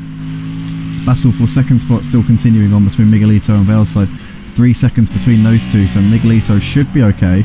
And he really does need to gain points on Valeside, because Miguelito is the reigning champion of these GT3s, but so far this season Valeside has had the better of him, and he will definitely be, I'm sure, hopeful, being sat in that second spot, that he can maybe start to turn that around and start shift the balance in his favour. And also just kind of watching these two a little bit, it's just you can see the different driving styles, because Miguelito really ate the apex right there, and Valeside just like, nah, I'm not going to take that. Just not really hitting many apexes at all. And interestingly, both of these two are on the wheel as well, because Sergey and I decided last week, I mean, the feature race, I'm just going to say it bluntly, it wasn't the most exciting of races last week, the feature race at Osher Stadium. And so Sergey and I decided, why not just fill the time by riding on board with drivers in the cockpit cams and seeing what control mechanisms they used. And we realised that Miguelito and Valeside both on the wheels. Oh no! They both lose it in tandem. Synchronised spinning there between Craig and Darrell. They both get it going again. Wow. Seems like there was a little bit of a tap in the rear from Darrell, just giving Craig a just very accidental tap in the rear, just taking them both out of it. Yeah, little apologetic flash of the lights there from Darrell. So that would explain that one. Yeah. I was kind of like looking down. I just looked up and saw them both spinning. I didn't quite see the contact, so I missed that one. I was looking at the computer and then looked back up and they're both round. But never look away. Never look away. No, as a commentator, you must be on the ball at all times. This is my problem. This is why I never know what's happening in races. It's like, oh my goodness, this so-and-so's now 30 seconds behind. When did this happen? Oh, it happened 5 laps ago, Andy. Oh, right. He blew up. Gap between the two leaders, Disco and Miguelito's coming down. Noticing there, Disco might be starting to feel the pressure just a little bit now, seeing as he's got this within his grasp. Keep it together, Disco. You're doing a great job in this race, and you haven't got long to go. You've only got 3 laps after this one, so 3 and a bit laps left to go, and he'll be taking home the victory here. Top step of the podium for the first time in this GT3 League for Disco McDiscoface, if he can keep doing what he's doing. Miguelito's been hunting him down. Valeside also following suit. Miguelito and Valeside very evenly matched in terms of overall pace. So Miguelito, as long as he doesn't make any mistakes, should finish ahead of Valeside and close the gap in the championship. But by how much, we'll just have to wait and see, with Disco still leading this race by 4.5 seconds, starting lap 14 of this race. Darrell Exchanger running in 4th. He's got Craig a bit behind him. Nando's closing up onto the back of Craig by the looks of it in the battle for P5. Still Maze sat in 7th at the moment, a little way clear of JM Graw. Denshi Desu close behind the back of JM Graw. We've got the Dizzler running in P10, our reserve for tonight, and DJ Phil in 11th. No one lap down. Oh, Nando going to look up the inside here of Craig. Craig having a bit of a moment there. coming through Lodge Corner. We are going to go side by side. I think Craig got a better exit out of the corner. He did, and he's pulled away a bit from Nando, sorry, coming down that section of the track. JM Gruhl sat in 8th place at the moment. DJPhilgreen's dropped a little bit off of him over the course of this last lap or so. Has JM Gruhl maybe started to respond to that pace? Oh, he gets loose into the curb though, coming out of Lodge, and then she's not going to be close enough to make any use of that coming down the start-finish straight. But they're on to the third to last lap of this race. Disco faces lead at the front though. It's coming down front stopper. It's 3.5 seconds. Miguelito's getting some work done, so he eventually make a bit of a mistake there. But gap is coming down at the front as we watch JM Gruhl fighting it out with DJPhilgreen. He's pulled out a bit of a gap to him at the start of this lap, but the gap at the front for the lead is coming down between Disco and Miguelito. Veilside is also making gains on Miguelito. Veilside was the fastest man of anybody last time around, 1 minute 32.8. He's gaining on Miguelito. It's going to be a bit of a Constantina effect. These guys like dominoes at the moment.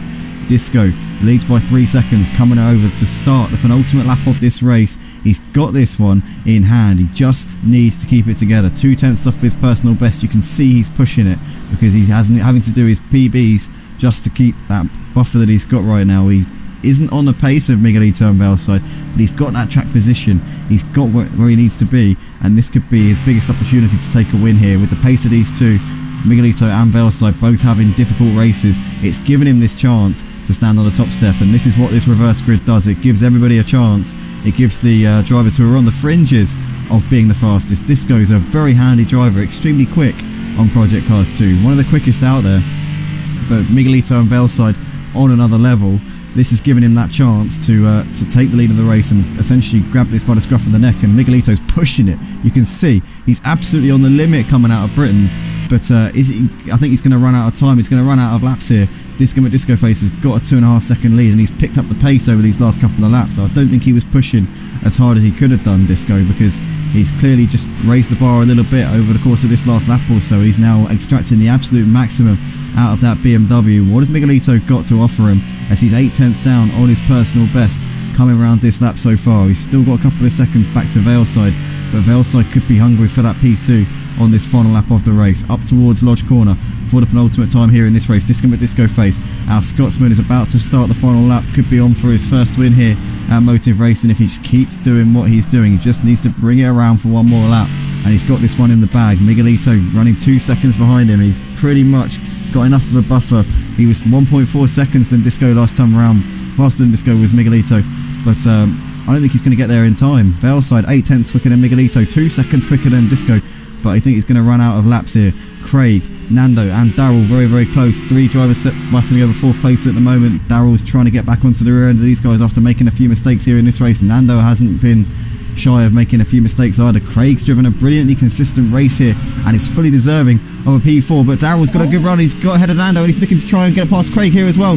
Down the start finish straight, Daryl Exchanger pulls out to the left hand side. I think he's not got quite enough pace here to get around him, but Craig's going to close the door coming into the first corner, but Daryl's going to put his car there.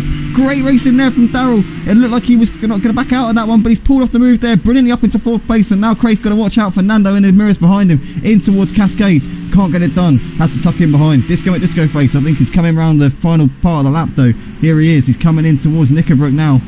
He's only got 9/10 back to Miguelito. This is so close between these 3 guys. Disco, Miguelito and Veilside separated by absolutely nothing as they're coming into the final couple of corners here into Druids. Disco's gone wide! No! Disco's gone wide! No! Oh no! He's lost it! He's gone straight on, and Miguelito's going to take the lead, and he just goes off onto the grass and into the wall. Miguelito and Veilside, the 2 top men in the championship.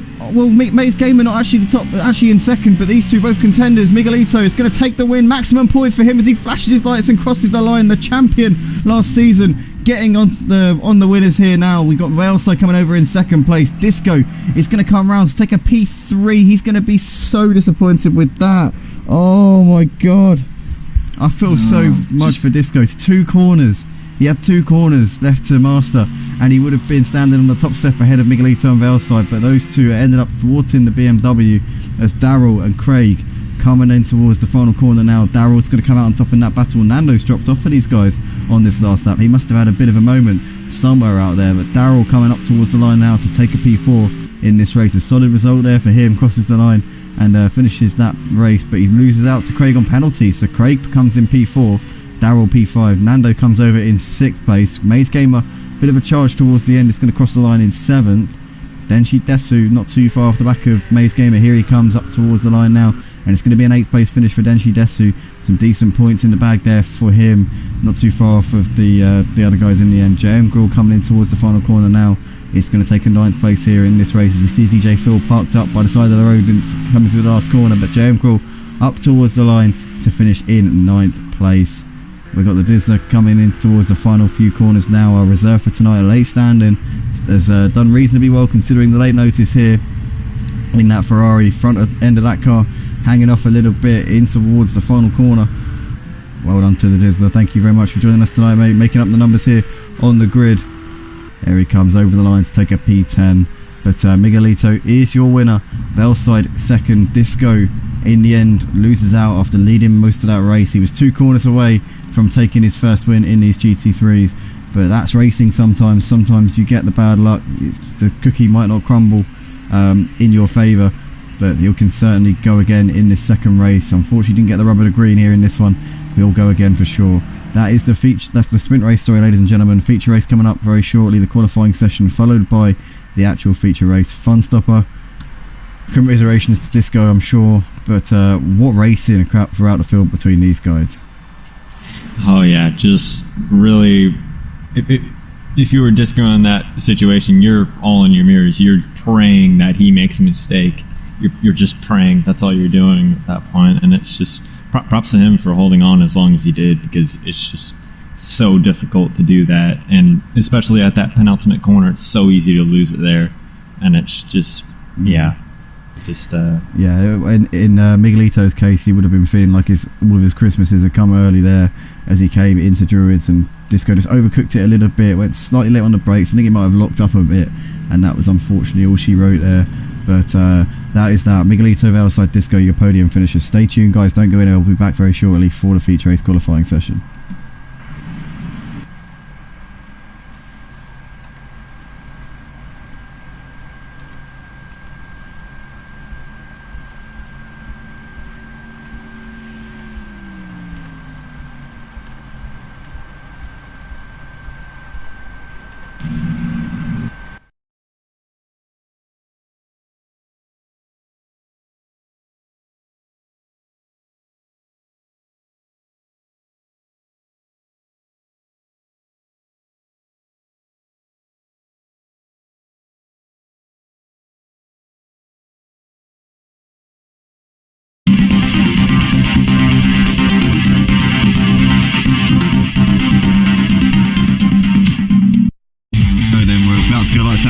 Racing, it's green here at the Slaed A-Course for Motive Racing's GT3 League up towards turn 1. Disco faces hoping to pull off and allow these guys through, because he wasn't supposed to be the pole sitter, but he is leading the race ahead of Craig and Nando. Emo guy there sat in 4th for me. MazeGamer running in P5 right now. Miguelito just behind him. JM Gruel, Nickthevilla, Velside's already got ahead of DJPhilgreen up into 9th place.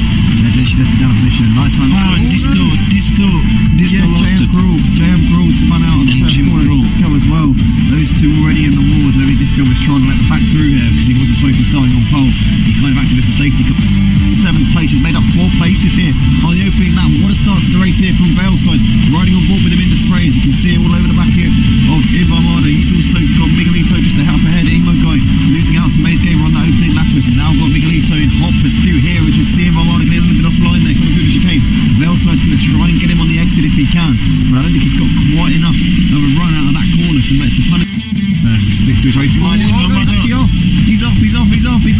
Velside up onto the back of Miguelito, but Armada losing out. Another mistake. He's all over the place here in the opening couple of laps. Armada has not had the start of this race that he would have been. Nando MazeGamer in 3rd has made great progress at the start of this race and is right up the back of the 2 leaders as we see Craig going wide. Maze is trying to muscle his way through there. Nando's wide coming down the exit of turn 2, and that is Maze up into 2nd place. Emo guy's now trying to join his party. Maze is really wide there coming out of turn 3 though, all over that grass there as he tried to keep the car on the grey stuff, managed to do so by the skin of his teeth. As now Emo guy's looking to try and fend off Miguelito. Miguelito's done that move there on Emo guy. Emo guy's trying to hold it on the outside onto the grass a little bit. He fell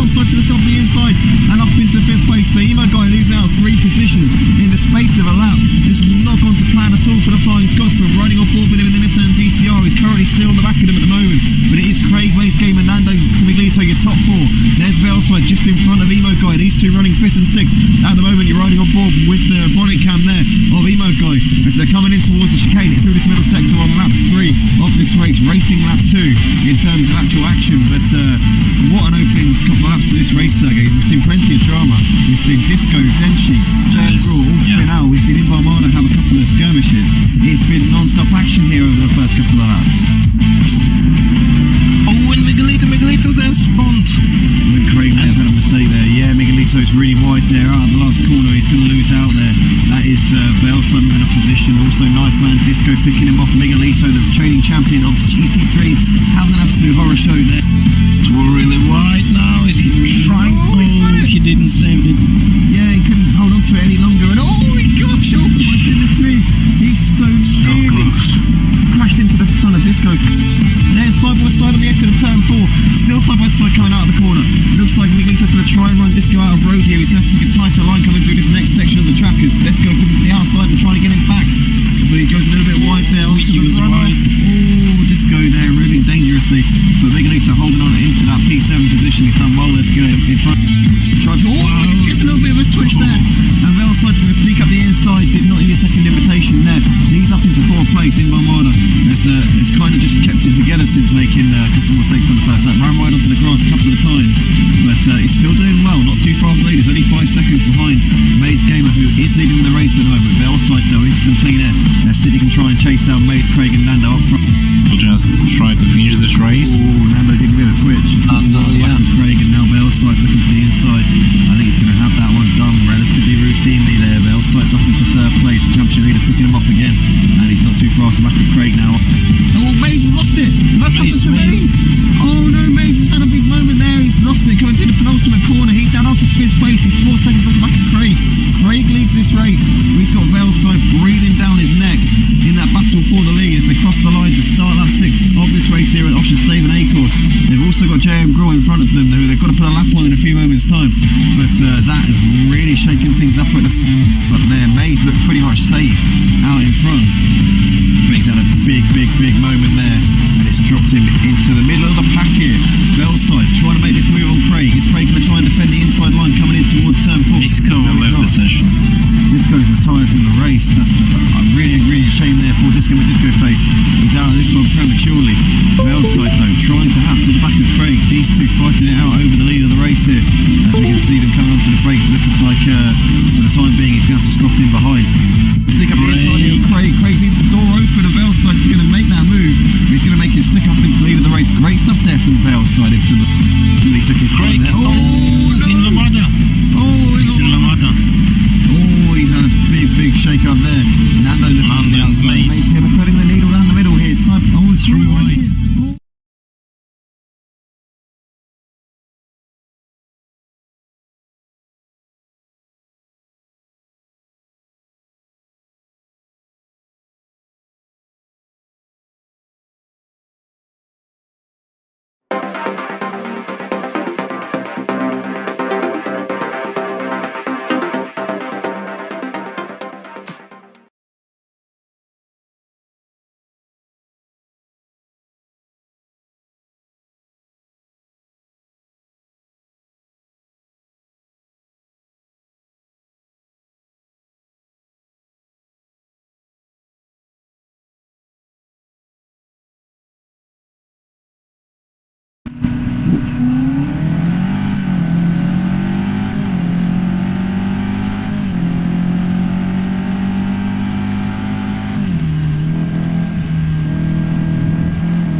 Welcome back, ladies and gentlemen. We're here for the second qualifying, first qualifying session of the evening, the second session of the evening in terms of getting out on track and putting some lap times in. But we had a very exciting sprint race there. Fun stop off with a lot of action. Disco face. This man unfortunately led all the race, did everything right up until the last minute.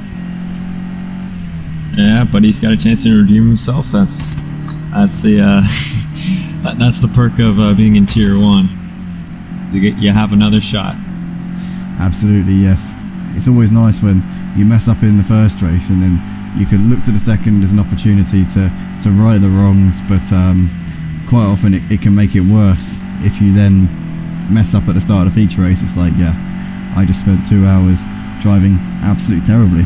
And but you know, I've been in that situation many times where you have a sprint race where you feel like you're on the pace and it all goes wrong. You pretty much put all your eggs into the feature race. You sit there for the whole sprint race thinking, yep, the feature race is going to be my moment, it's going to be my time to shine, and quite often it all goes down the pan and you feel like where did that time go, you know?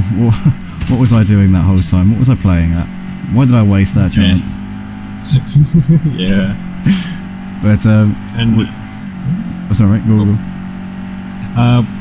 Now we're just riding on board with Disco McDiscoface because I just realized that we hadn't really gotten an onboard of what the track actually looks like from a point of view. So yeah, it's good to have a little bit of onboard actually. As we see Disco McDiscoface coming in towards Britain's. You want to clap that sausage cab a little bit on the inside to rotate the car.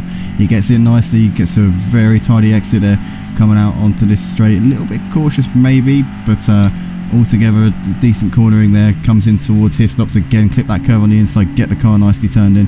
You want to stay away from that bollard, that can cause you a lot of damage or definitely hurt your lap times. But DiscoFace navigating those pretty nicely, not really pushing it too much. He's not sliding across the surface a whole lot. He's just making sure that he gets a clean lap in, I suppose, at this point. In towards Drury's, this is where he went deep at the end of the sprint race, threw away the race win. Very tidy this time around, not that that will be any consolation to him on what he did in the sprint race, but up towards Lodge Corner now. Let's see how he takes this one.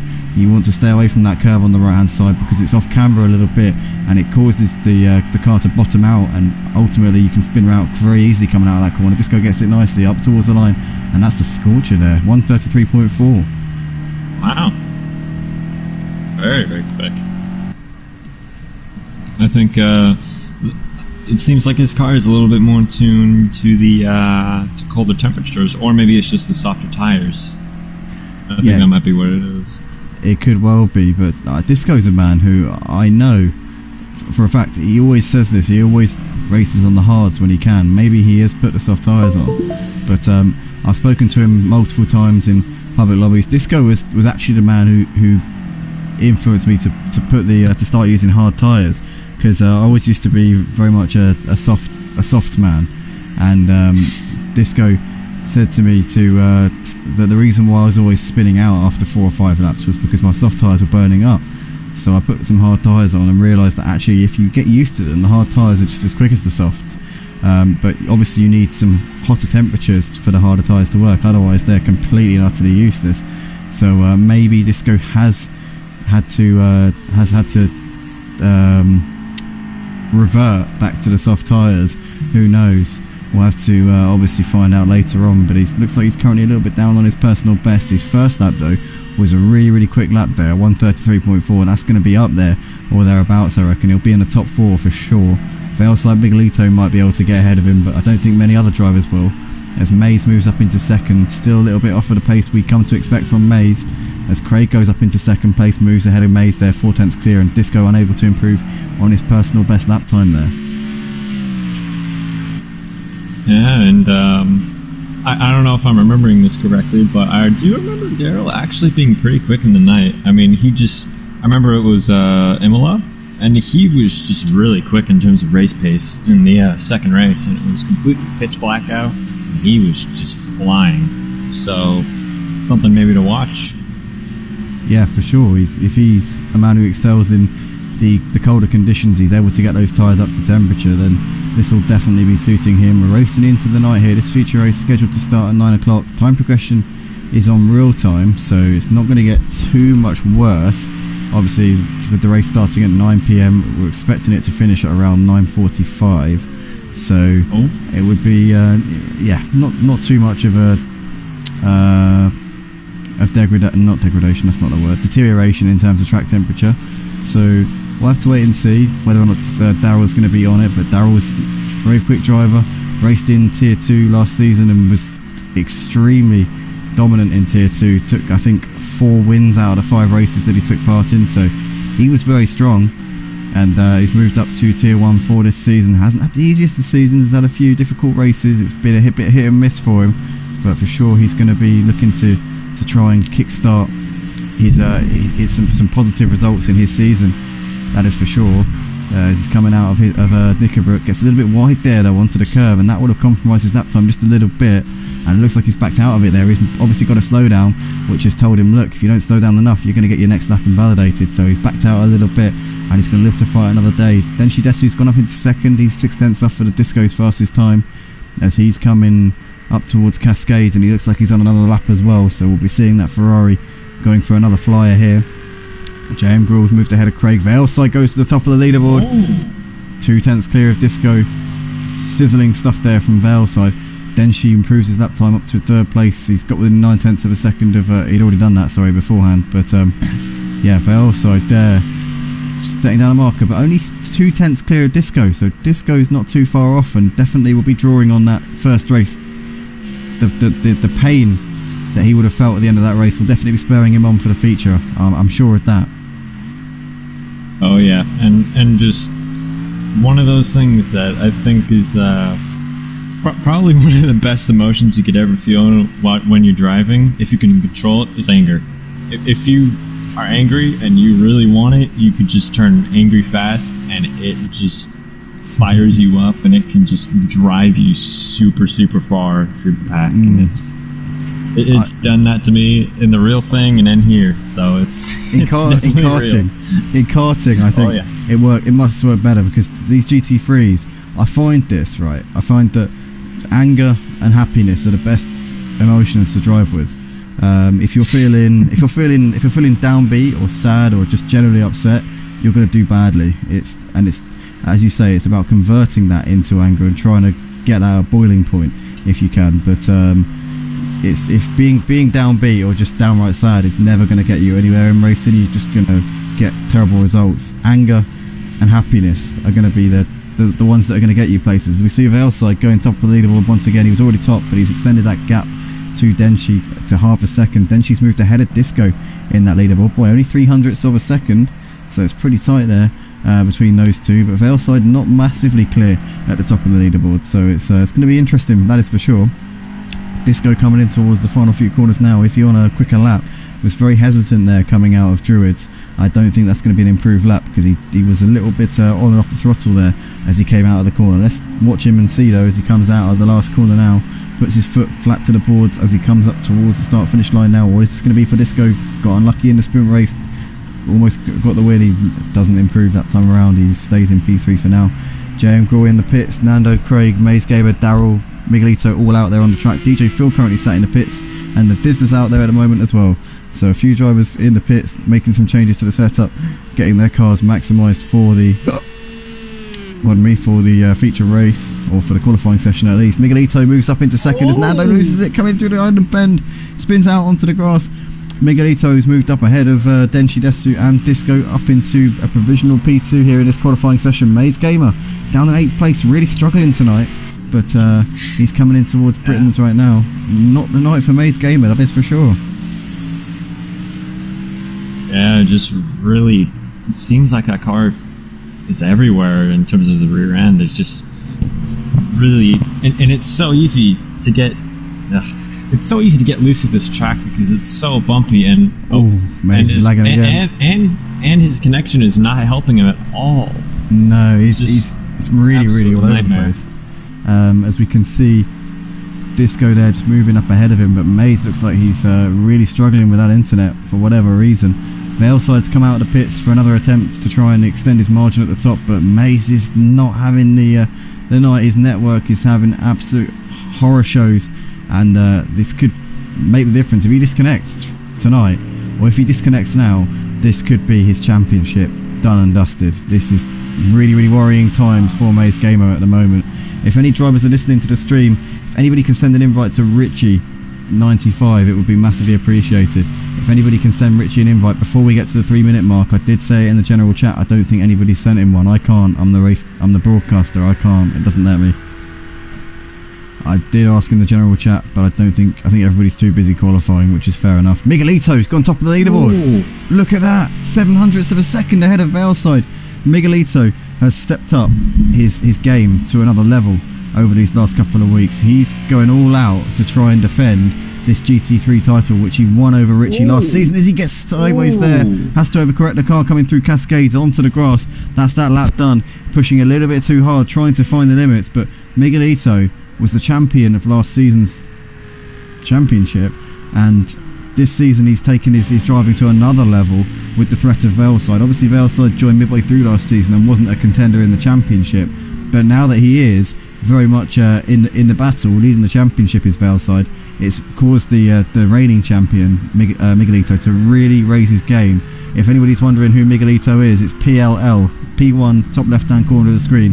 His name's PLLS Miguelito, and he's currently leading the way here in this qualifying session by 700ths of a second. It's so tight between these two, but he's definitely stepping it up. He knows he's going to have to be on it if he wants to defend his title from Veilside, and he went about it the right way in the sprint race, taking the win, making that last lap, forcing Disco into a mistake on the last lap to take the victory. Unfortunately for him though, Veilside followed him through into second, so not the game that he would have hoped, but certainly it's a starting point for him, as he's going to get probably one more lap in at the end of this qualifying session. I think he's going to struggle to get two in, because one thing I know is it's about 10 seconds from the last corner to the line, so yeah, he's only going to get one more lap in after this one. This is going to be it for Miguelito, but currently sat on provisional pole. What's Veilside got to offer?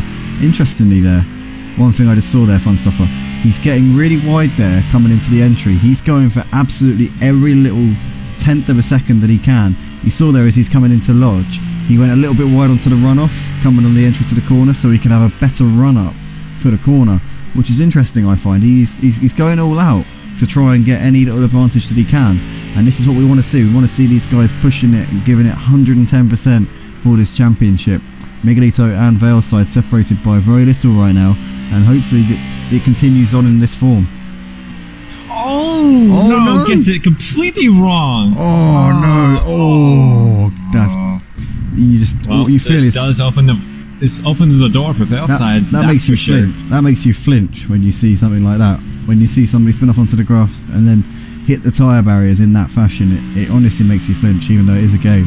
But Veilside coming through first corner, this is going to be his chance now. He's got to find 700ths of a second, or 800ths really, on this lap if he's going to be sat on the pole position for this feature race. Coming out of Cascades, gets a nice run there, absolutely pushing it to the limits. You can see that in towards Island Bend. Is he flat out? I think he was, maybe a little lift, maybe a shift, maybe downshift into fifth gear in towards Shallow Hairpin. He's a 10th second up there, so he's definitely on a good one right now. Is Veilside up towards Britain's, taking a nice line. You want to be as far to the left as you can without getting onto the grass. He's perfect through there, perfect line, keeping it within the white lines, staying within the track limits, and just absolutely getting the best out of this car. Coming up towards his stops now, not as wide as he could be, not all the way on the white line, but certainly using pretty much all of the track, and he gets a little slide there, coming through the mid part of his stops into Knickerbrook. That would have lost him a couple of tenths of a second there, I reckon. He's going to have to make it up here. If you're really risky about it, you can make up time, but it doesn't seem like he has to. Just hold on. That's all he has to do, and he's got pole. Yeah, if he can afford to lose 400ths of a second in this final sector. He was a bit hesitant there coming out of Druids in towards Lodge Corner now. Let's see how he can take this one. Stay off that curb, pressure's on. We're going to see how strong Veilside is in the head here as he comes out onto the start finish straight now. Is he going to beat pole here for Veilside? I think, yes, he does. He does it by 300ths of a second. So he displaces Miguelito right to the death of the session there. He had to put it out there and then, and he well and truly delivered. He lost a few thousandths of a second in that final sector, but it wasn't enough to deny him from pole position. JM Gruhl coming up towards the line, actually he pits there, so he's done for the session. But a gripping end to the qualifying session there as Veilside manages to wrestle pole position from Miguelito in the dying embers of that session. A brilliant lap there. Let's have a look at the sector times. So he's gaining a tenth in the first sector. Miguelito the fastest man in the middle sector in that McLaren, absolutely flying through that part of the lap. coming through the chicanes. And in the final sector, they're pretty much dead even, but Valeside's 0.03 of a second in that final sector is what gave him pole position. First and second sectors, they're pretty much tit for tat, but great stuff there from Valeside. Miguelito lining up alongside him on the front row. DJPhilgreen and Disco will be behind them. Here we go, we're about to go lights out for the feature race here, ladies and gentlemen. Drop a like on the video if you haven't already, guys. Subscribe to the channel and join us at MotiveRacing.com if you're watching for the first time.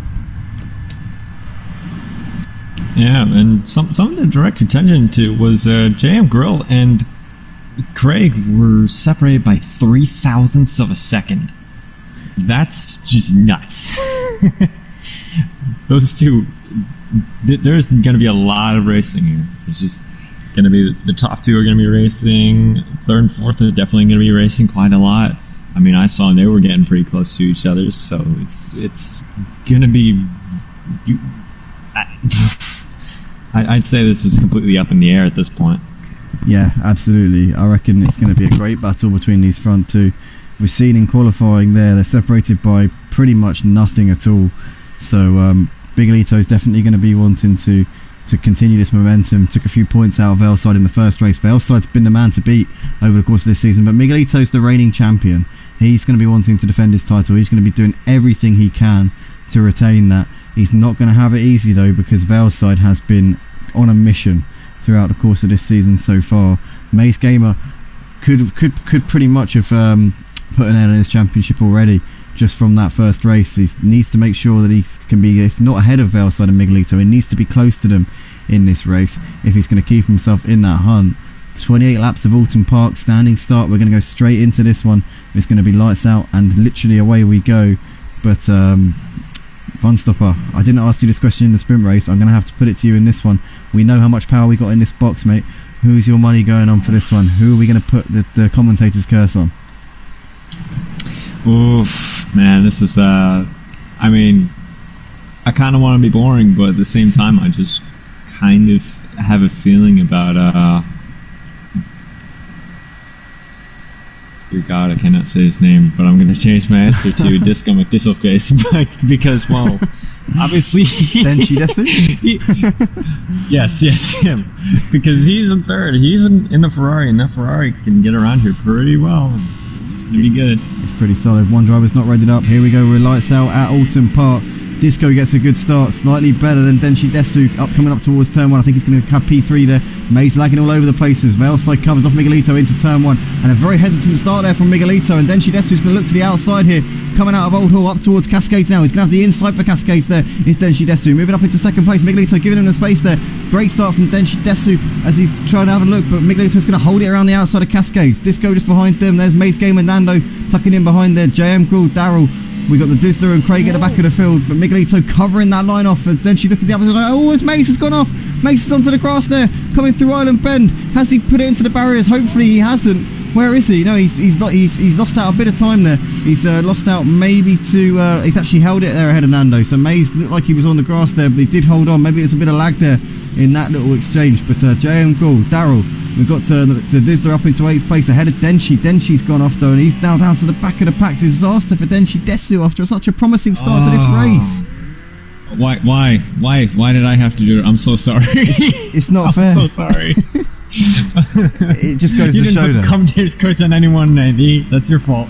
Oh, I should have put my 2 cents in. You know, I was going to go for Valeside. Yeah. Valeside.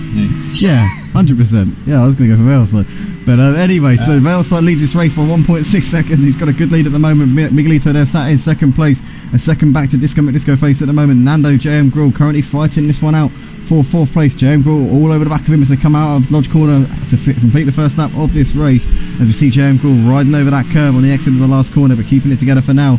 Daryl Exchanger in the background there, watching this unfold in the distance in front of him. A driver who we know goes well in the nighttime conditions. Let's see if he's able to replicate that in this one, as we got the Dizzler running a little bit away behind these in 7th place. Maze down in 8th place. A horror show of a start to this race for Maze.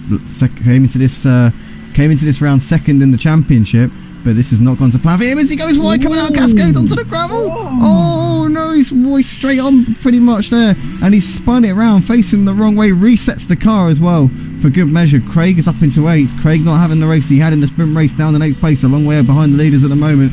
DJPhilgreen over 30 seconds behind the leaders in P10, so this has not gone to plan for him in any way, shape or form whatsoever. But just absolutely horror show for him. It was just I don't even know what happened to him. It was just it's so easy to get into a wreck here. It's just so narrow, so bumpy. You run alongside someone and you kind of discover parts of the track you haven't been on, and then you just realize, oh, that's a little more bumpy than I thought it was. So yeah, for sure. You sometimes don't really realise it when you're driving around, and then you'll be forced onto a line that you're not used to taking, just due to the fact that you're having to accommodate other drivers around you, and that can really catch you out as a driver, especially in these GT3 cars, which are unpredictable as it is. But at the moment, Nando's still holding on here ahead of JM sat in 4th place. He's pulled out about a second to him over the course of this second lap, so he's starting to get a bit of space between him. Veilside leads this race by 2 seconds ahead of Miguelito, but Miguelito keeping him honest at the moment. Disco dropping off for the top 2 at this point, but sat in a very respectable podium spot at the moment. He's got a bit of a gap back to these two, Nando and JM at this point. Disla sat in 6th, but Clegg still running in 7th place, Daryl in 8th, DJPhilgreen currently rounding out the field in 9th place at the moment, and we've lost a driver from the race here. Yeah, I think we lost 2. I mean, there were 11 and now there's 9. So. Yeah, we lost somebody before the start. Somebody didn't ready up. It was DJ Phil that didn't ready up. And Maze has dropped out of the race since. Maze has retired from this race on only the second lap, so he'll score no points. The man who came into this one second in the championship, having an absolute horror show of a round this time around. He would not have been wanting that at all. But Disla still sat in 6th place right now. It's some good results for him in this feature race. Nando's still sat in 4th. He's putting out a bit of a gap back to JM now, comfortably over a second between these two. Veilside opening up a bit ahead of Miguelito. It's currently 2.8 seconds between the top 2 at this point. Veilside though still knows that Miguelito's got the pace and will definitely be able to challenge him throughout the course of this race. But Veilside continuing to put in the very quick lap times, and I think this time around he's going to have pulled out quite a bit to Miguelito. Let's see, 33.2 from Veilside, 34.2 from Miguelito. So Miguelito's struggling to keep up with him at the moment. As we see, another driver's retired from the race. DJPhilgreen's out. Oh no. DJPhilgreen's out. I'm sorry, that was my fault. Genuinely at fault now. I don't like this. We know what we're doing in this commentary box, guys. We know what we're doing. Just watching the world burn, that's what we're doing. DJPhilgreen is the latest victim of, well, in fact, Funstopper is now the latest commentator to join the party and start putting the commentator's curse. No commentator at Motive is immune to putting the commentator's curse. These commentators come in and think that they're not going to put the commentator's curse if they put a tip on a driver. They think, oh, you know, it's alright, my words don't have any effect on these drivers. No, wait, they definitely do. If you're a commentator at Motive Racing, if you want to become a commentator, if you have a grudge against any of these drivers out on track and you want to immediately force the tide against them in these races, then apply to become a commentator. Oh, it's Miguelito loses it! No. Coming out of Knickerbrook, he bends it into the barriers. It's going to be perfect for Disco McDisco face. Yeah, Disco now up into 2nd place, and he will definitely say thank you very much in that one, as Miguelito is now down to 4th place in this race. But crucially though, he's only 5 seconds behind Disco. He's behind JM now. Yeah, he's losing positions left, right and centre is Miguelito. He's still not too far behind Disco though, so he could be on course for a 2nd place finish in this race if he just keeps it together, keeps himself composed, and he will minimise the points lost to Veilside. But it's going to be a long race here for him, that is for sure. Veilside though has picked up a penalty from the race director. I'm pretty sure it's not 8 seconds though, but he has picked up some kind of penalty. 40 people watching the stream at the moment, guys, drop a like on the video if you haven't already. Subscribe to the channel, as we can see Miguelito trying to get back onto the rear end of JM Good if he can. Has a little look coming into Cascade. Is he close enough to make a move? No, not quite at the moment. Tucks in behind for the time being. But Veilside's opening up at the front. 8 seconds there as we see JM Crew having a little run coming out of Cascade, getting slightly twitchy, and Miguelito picks him off. Coming up to Island Bend, he's going to have the inside, and he's going to pick up the move relatively easily there, up into 4th place. Does go a bit deep there though, coming through shallow. Keeps it together though. But next up for him will be Nando. Disco disappearing off into the distance there in 2nd place. well up the road there, as Veilside's continuing to put fastest laps in, but last time around was in the 35s, probably just down to the fact that he picked up that penalty, which would have ruined his lap time. Because here on Project Cars 2, you don't just lose race time by cutting the track, you also, your lap time will be penalised as well. So it's a bit of a double whammy there. You can't just cut corners and hope to get the fastest lap in a bit of a trade-off between losing time and losing points, but it doesn't really work like that. You lose both, so there's nothing to be gained by cutting corners here on Project Cars 2. That's the moral of the story on that one. Veilside leading this race though, 9.4 seconds over Disco, as Miguelito is on the back of Nando right now, as these two coming out of the last corner. Miguelito gets a little bit wide there, running over the curb just a tad. It looks like Nando's going to hold on here ahead of him just for the time being, in towards the first corner. He's got that reasonable buffer there between the two of them. Only 8 cars on the track. Craig, Darrell and Dizzler though battling over 6th place by the looks of it. I think Dizzler's might have made a mistake in 8th place. Dizzler's made a mistake because he's dropped back. Yeah, it seems like it. Yeah, he's dropped off at the back of those two, Craig and Darrell, as now Darrell is pulling out of the slipstream. Having a look to the inside of Craig, coming into Island Bend, tucks back in, isn't close enough at the moment.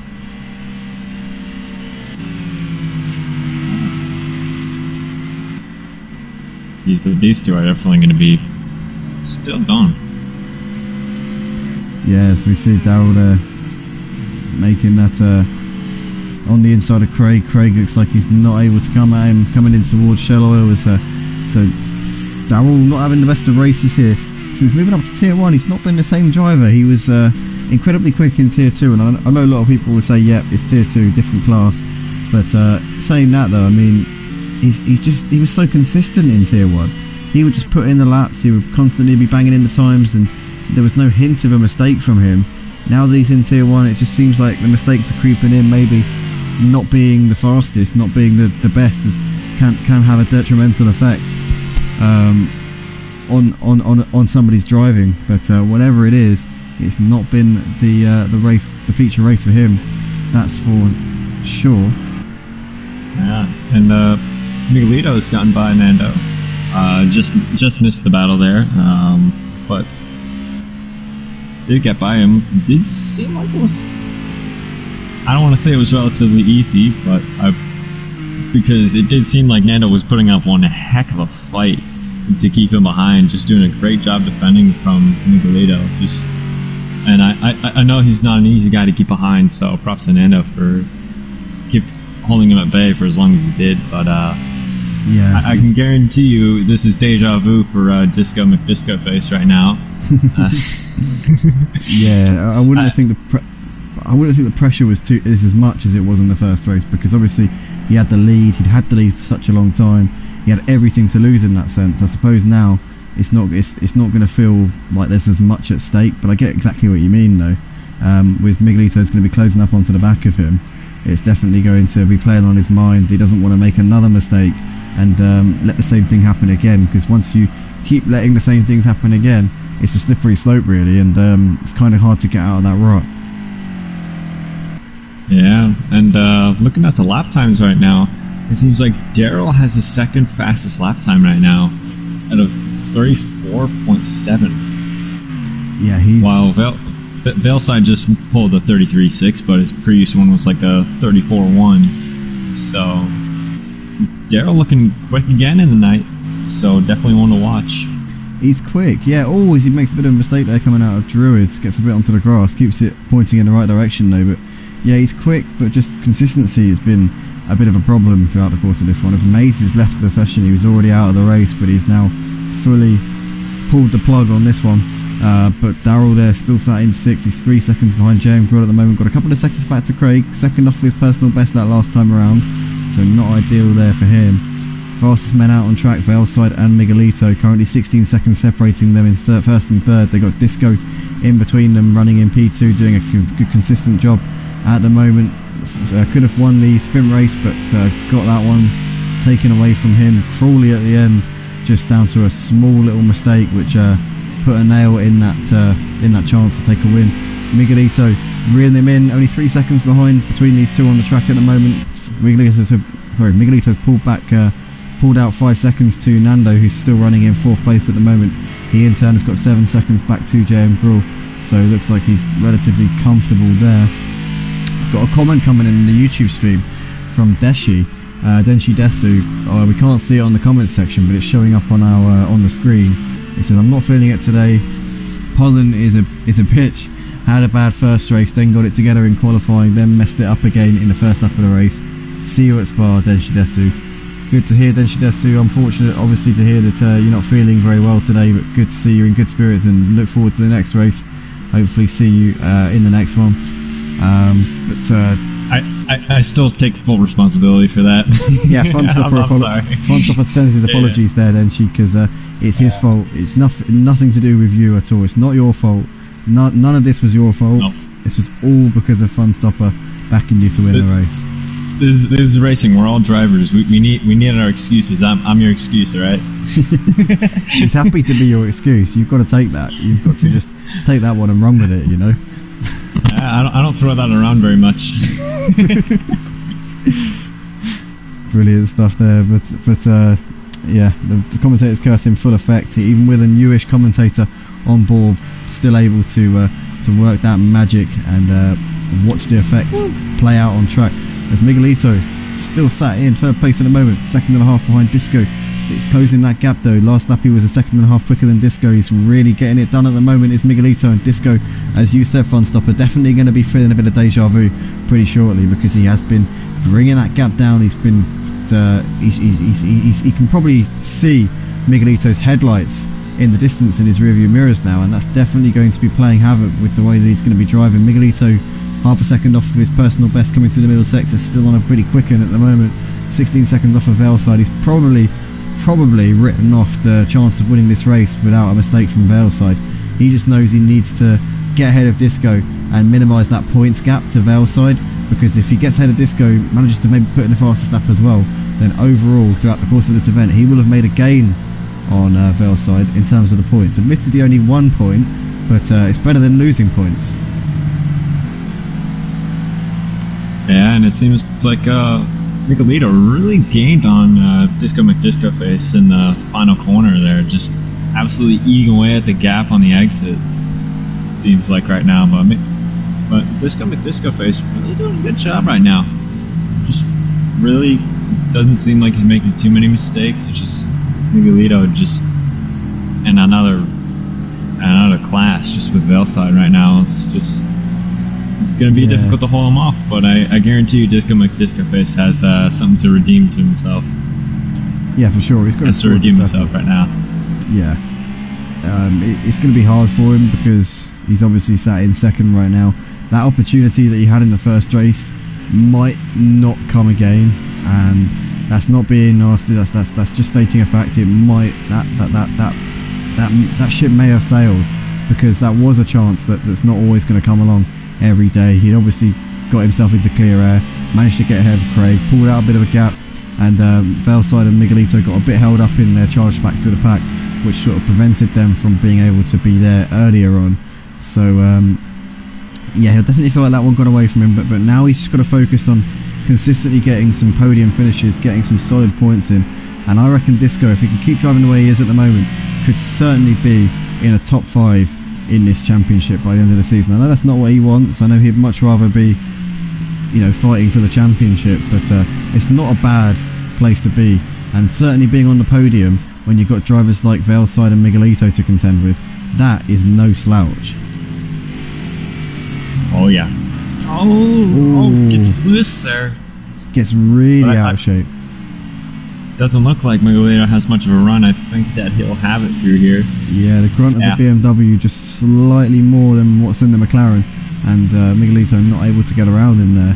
They lost a bit of time to Valeside through that little skirmish though. Currently now 18 seconds behind. Disco lost 2 seconds in his first sector time just through that little mistake alone. We've got DJ Phil in the comments saying, doing 2nd qualifying I went after my tee, hence why I didn't start the 2nd race. But I'll be back at 8 PM for the multi-class. Good to hear, Phil. We're looking forward to seeing out on track. Let us know what you had for dinner. Let us know what you've been munching on while we've been going for the feature race. Obviously, I myself would have loved to have had a pot noodle at some point, but I simply haven't had the time.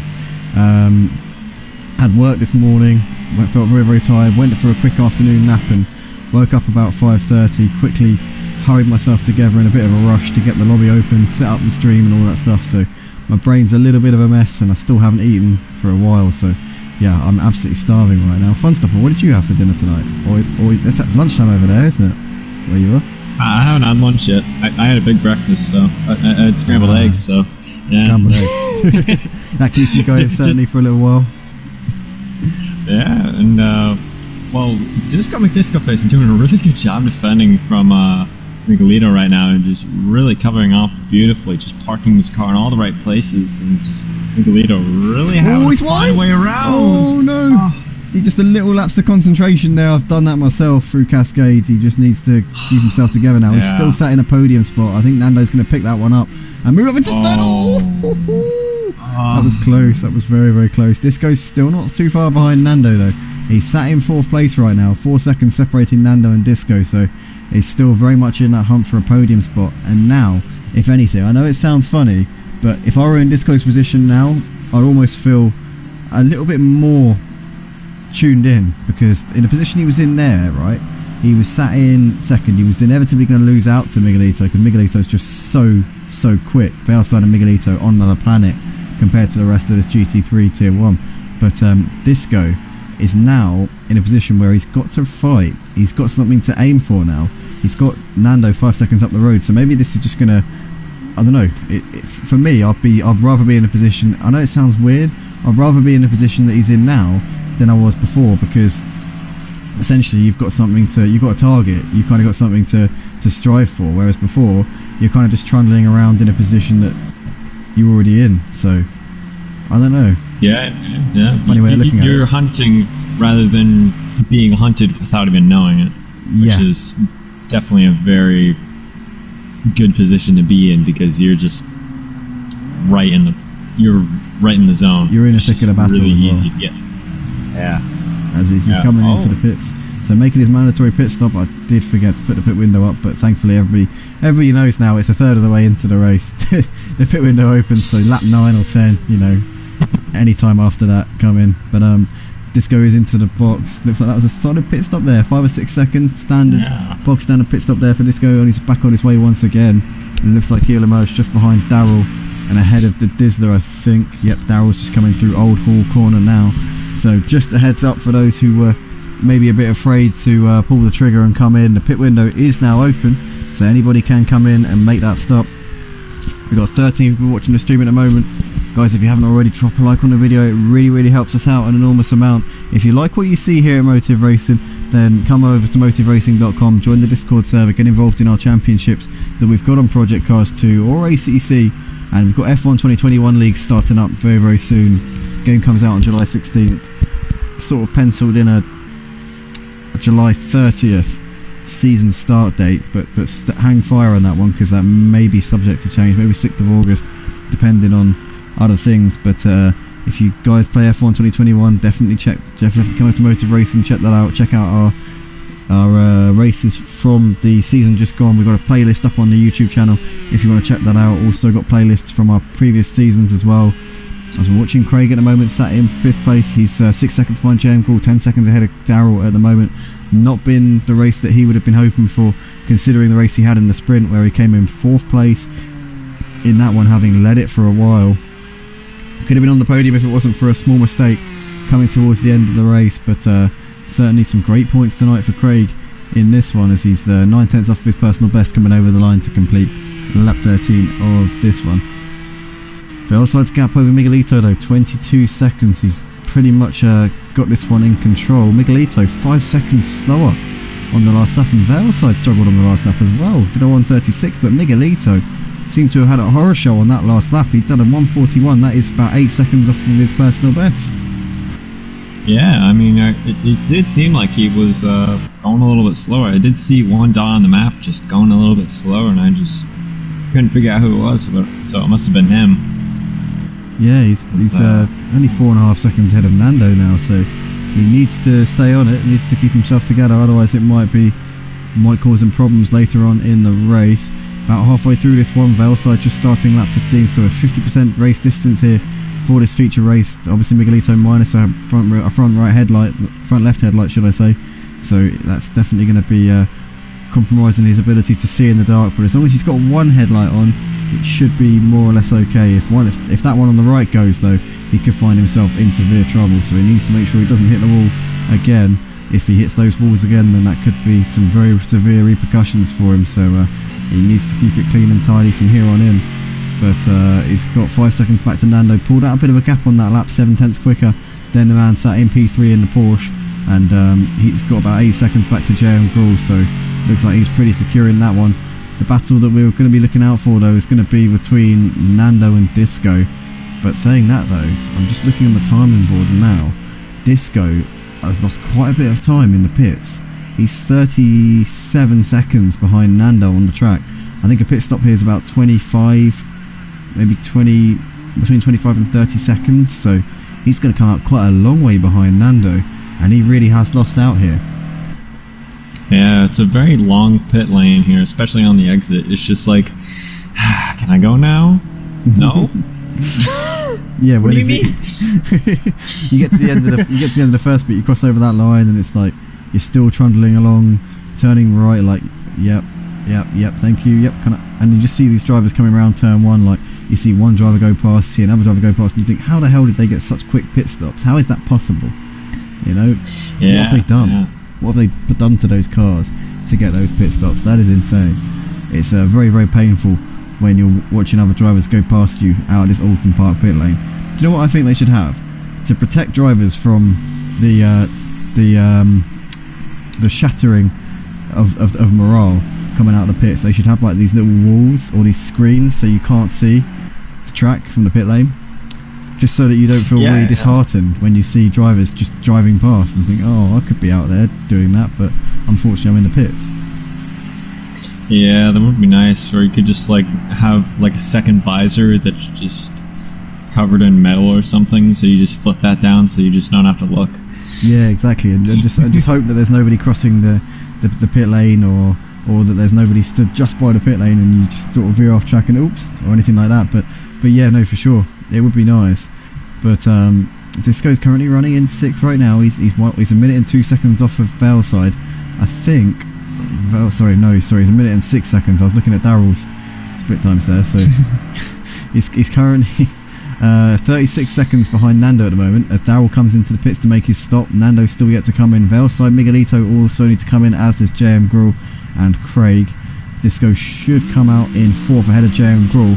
Question is though, is he going to have to pace to challenge Nando in the closing laps of this race? Lap 16 to 28, 12 laps left to go here in the feature race. Been an exciting night of racing for the GT3 League here at Motive Racing, as we see Nando there just putting a lap on the Dizzler, and the Dizzler obliging very diligently there, moving well out of the way, and Nando's doing a good lap at the moment. He seems to be on it. 16 laps in, only 4/10 off of his personal best as the race leader pits. Velside into the box and coming out of the box now. Looks like that was a solid pit stop there for him, and he should be off and on his way to another race win by the looks of it.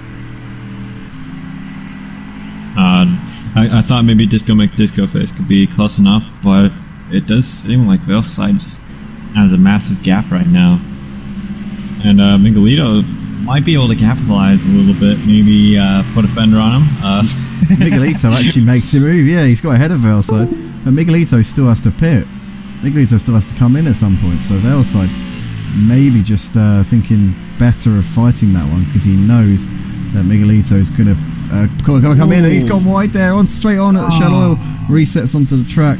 So he's just lost out there. He's now 4 seconds behind Velside just after that little moment there, and it's all gone horribly wrong there for him. Nando's still sat in 3rd place. He's a couple of seconds behind Miguelito. Miguelito and Nando both still got to come into the pits before the end of this race, so they've got to stop in the box at some point. Craig running in P4 has got to come in. JM Gruhl's made his stop, so it's currently just Velside, Miguelito and Nando and Craig who still need to come into the pits. Other than that, everybody's made their stop. Disco now running, he's made another mistake, Disco has, because he's now 44 seconds behind Nando. So I think he might be dropping out of that battle for the podium as this race goes on. I think it's becoming more unlikely for him to stand on the podium at the end of this race. Yeah. His bumper's flapping around. It wasn't doing that before, was it? Both his lights are out. I don't think so. So, seemed like he might have made a mistake, but yeah, he must have gone head first into the wall somewhere out there, but where exactly we're not 100% sure on that one, but it's definitely not gone well for him as he really claps that curve on the entry to Britain's, but does it pretty nicely actually. Up towards the Hislop chicane, he's currently on his 17th lap of the race. He's a long way behind the race leader Velside, but still very comfortably on the lead lap. He's just under half a lap behind him, so not all doom and gloom, but this man here, Velside, has had the measure of this race throughout the course of this one tonight. He was pretty much tit for tat with Miguelito in the first few laps. They were kind of matching each other, and then Miguelito made a few mistakes, allowed Velside to pull the gap.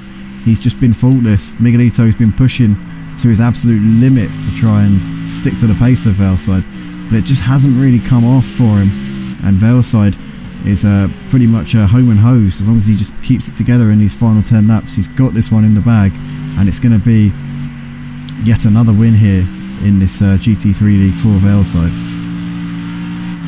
Unless he eats a few balls, then he'll be in question, but yeah.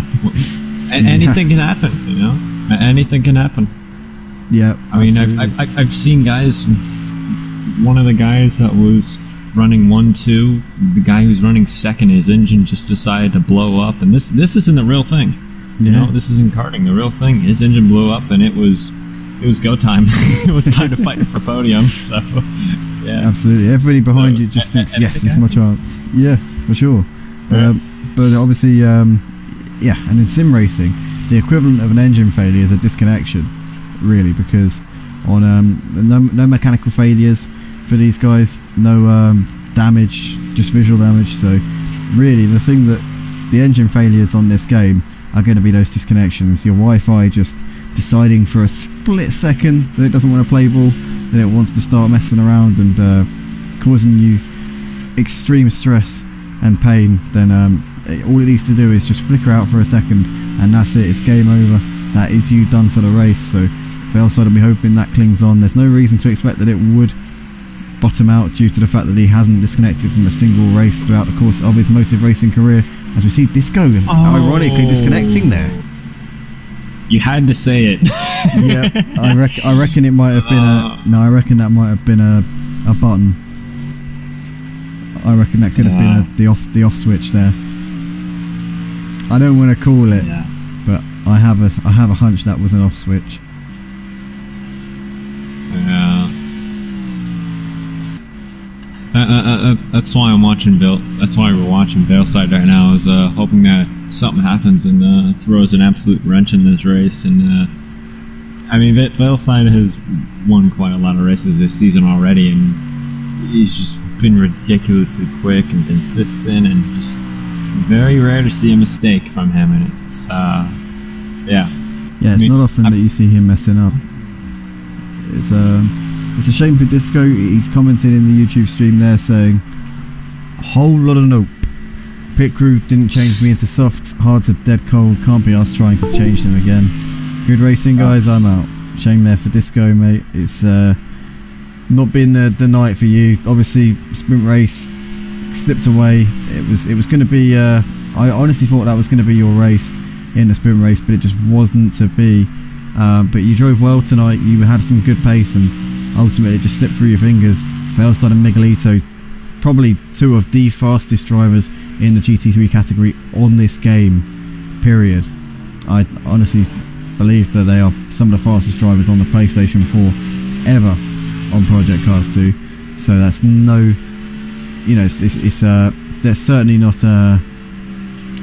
certainly no slight on anybody coming up second best to those two. But J.M. Goulder getting a little bit wide out of turn one, and Craig's dropped tip there. I think Craig's dropped out of turn one. He's in the wall. Yeah, he's binned it, so he's just backing out of the barriers now. I can't believe that his headlights managed to survive that. I think I might only have one now. He's, oh wow, all four. Yeah, all six. All four. Or however many, I can't count. 6. Yeah, 6. Yeah, one big one at the top and 2 small ones at the bottom on either side. So yes, 6 headlights, all in perfect working order, despite having gone head first into the barriers at high speed. So miracles often come in unlikely packages, and clearly that Mercedes AMG is one of them. So, not Mercedes, sorry, Porsche. What am I talking about? Apologies. I was about to say. Yeah, definitely not a Mercedes. A lot slower than a Mercedes. Also, a lot more plump as well. But yeah, Craig still sat in P5. He's got a long way back to Darrell Exchanger. Looks pretty set in that one. JM running in 4th place. He's 14 seconds behind Nando at the moment. Currently running a little bit down on his personal best lap time on this current lap that he's on. Disco said in the comments section, just my usual amount of bad luck, no shame felt at all.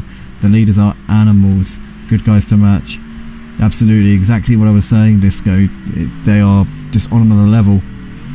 I would say Valeside possibly even quicker than Yasko, and you know how quick Yasko was, so it's obviously we're just privileged to have these guys out on the track battling it out. And currently Miguelito's made too many mistakes trying to keep tabs with Valeside, who's just ridiculously good in these GT3s. I don't think anything can stop him, as we see JM Cool getting really wide there coming into Cascade. Keeps it on the track though, just about. But yeah, Valeside isn't just quick in the GT3s. I raced with him in the GT League on a Friday night as well, and he's very handy in them, got to say. But yeah, no shame at all in losing out to Valeside. JM Cool still going around in 4th place right now. Coming into the closing laps here of this feature race for Motive Racing's GT3 League here. Round 4 at Oulton Park, and it's been interesting sprint race. Feature race hasn't been quite as dramatic. Kind of just petering out a little bit now. Started the race with 11 cars, there's now 7 out on the track, so a few retirements here and there. But 7 cars still going here in this race, still making it to the finish. Hopefully they all keep it together. There's points at stake for this one, there's plenty of points available, so just keep going to the checkered flag, and you'll pick up some very solid points for the championship campaigns. But JM Grill currently a little way off his personal best on this lap at the moment. For those watching us for the first time here on the Motive Racing YouTube channel, please drop a like if you enjoy, and subscribe to the channel if you want to see more stuff like this. If you want to get involved in the on-track action, then go to motiveracing.com. Join the Discord server, get involved in the championships that we have on offer. We've got Project Cars 2 leagues, as well as leagues on ACC and F1 2021 as well. So if any of that is what you're looking for, then definitely come over to motiveracing.com. Get involved in one of the most authentic, clean sim racing leagues out there. Saying that though, there have been a few incidents tonight which people might sit there and say, clean, are you sure about that? And generally it is pretty clean, but yeah, there's been a few incidents out on track. Obviously, if any drivers have any issues with incidents that have occurred out on the track, they can always go to the stewards panel. We've got a dedicated team of stewards on the Discord server. You post your clips in anonymously through our Google Forms system, and we will deal with those and come back to you in our inquiry replies section with the response, with the verdict. And ultimately, if you disagree with the verdict, you still get a chance to appeal it. You can submit your own personal evidence from your point of view. One little disclaimer though is that if you have any evidence that is counter whatever the steward's decision is, it must be from your own personal point of view, because any other angles the stewards would have looked at, if you've got a view from your own personal side, that might be able to influence the steward's decisions. But generally the stewards will always make a decision to influence the best outcome for the community. And if a driver gets taken out of a race, then the decision will be taken to penalise whoever is responsible for the accident. So there'll always be justice will always be done out on the track, that is for sure. If you get taken out unjustly, then there will certainly be repercussions for the driver who did it. So you know, it's good clean racing, and that's what we promote here. That's what we enjoy, that's what we like to see out on the track, and we've seen plenty of it tonight, as we see the Dizzler coming in again to the pit stops. So I'm not sure what's going on there. He's brought it into the pits for yet another stop, and he's had a bit of a dismal race here in this feature race. Yeah, just the Ferrari just looks completely torn up on the front end. Rear end looks perfectly fine, but it's just the front of that car looks like it's just been eaten off. Yeah, definitely is a bit worse for wear. Yeah, but it's a miracle that both his headlights are still working. That's a plus. I guess so. Yeah. Here he comes then out of the pit lane now. He's got a few leaders coming up towards him here. Darrell in the background, running in P6 in this race, about to put a lap here, and Interestingly, you got three drivers on 3 different laps here. You got the race leader Velside in the background about to put a lap on Daryl. Daryl's just put a lap there on the Dizzler, so it's big fish, bigger fish right now. But yeah, definitely. Yeah, but that Daryl's a little way off his personal best on this lap. Velside's got 5 laps left to go. The race leader been in control since the start. Championship leader coming into this round. He's going to extend that margin. Well, he's going to extend it from the sprint race, but in terms of overall, over the course of this round, Miguelito taking the sprint race win, Velside second, Velside taking the feature race win with Miguelito second. They're going to be pretty even for this round, so no changes in the championship. Miguelito will be pleased that Velside hasn't extended his margin once again. He's been doing that pretty consistently over the course of this season. Flashing the lights there from Miguelito. How does he know we're watching him? The stream is the stream is 15 seconds behind. How did he know we're watching him? That is strange. Miguelito, stop watching the stream and drive, alright? But how you're messing up. The stream is 15 seconds behind, so how does he know we're watching him? That's really weird. We only just flicked to him and he was flashing his lights. He might have been flashing his lights at that guy behind him. Yeah, that is very strange. He might have been flashing his lights at Nando. Maybe Nando was flashing his lights. I don't know. Maybe there was a little bit of a little code message there, but Nando's still running in 3rd place right now. He's 5 seconds off at the back of Miguelito at this point. 15 seconds clear of JM Grull, sat in 4th place. Craig still running in 5th. Craig had a great sprint race, hasn't been the race for him in this feature race. We've got Daryl still running in 6th, lap down on the leader Velside, and the Dizzler rounding out the classification in P7. A few drivers retiring from this race, including Disco Disco Face, DJ Phil, and Denshi Desu. So plenty of drivers throwing in the towel a little bit early on, which is always a shame, but we understand that not everyone can finish the race all the time. Yeah, it did seem like on the previous lap, Miguelito did make a mistake because it was a 142, which is quite a lot slower than the lap times he's been pulling, I did see that the gap to Nando really closed.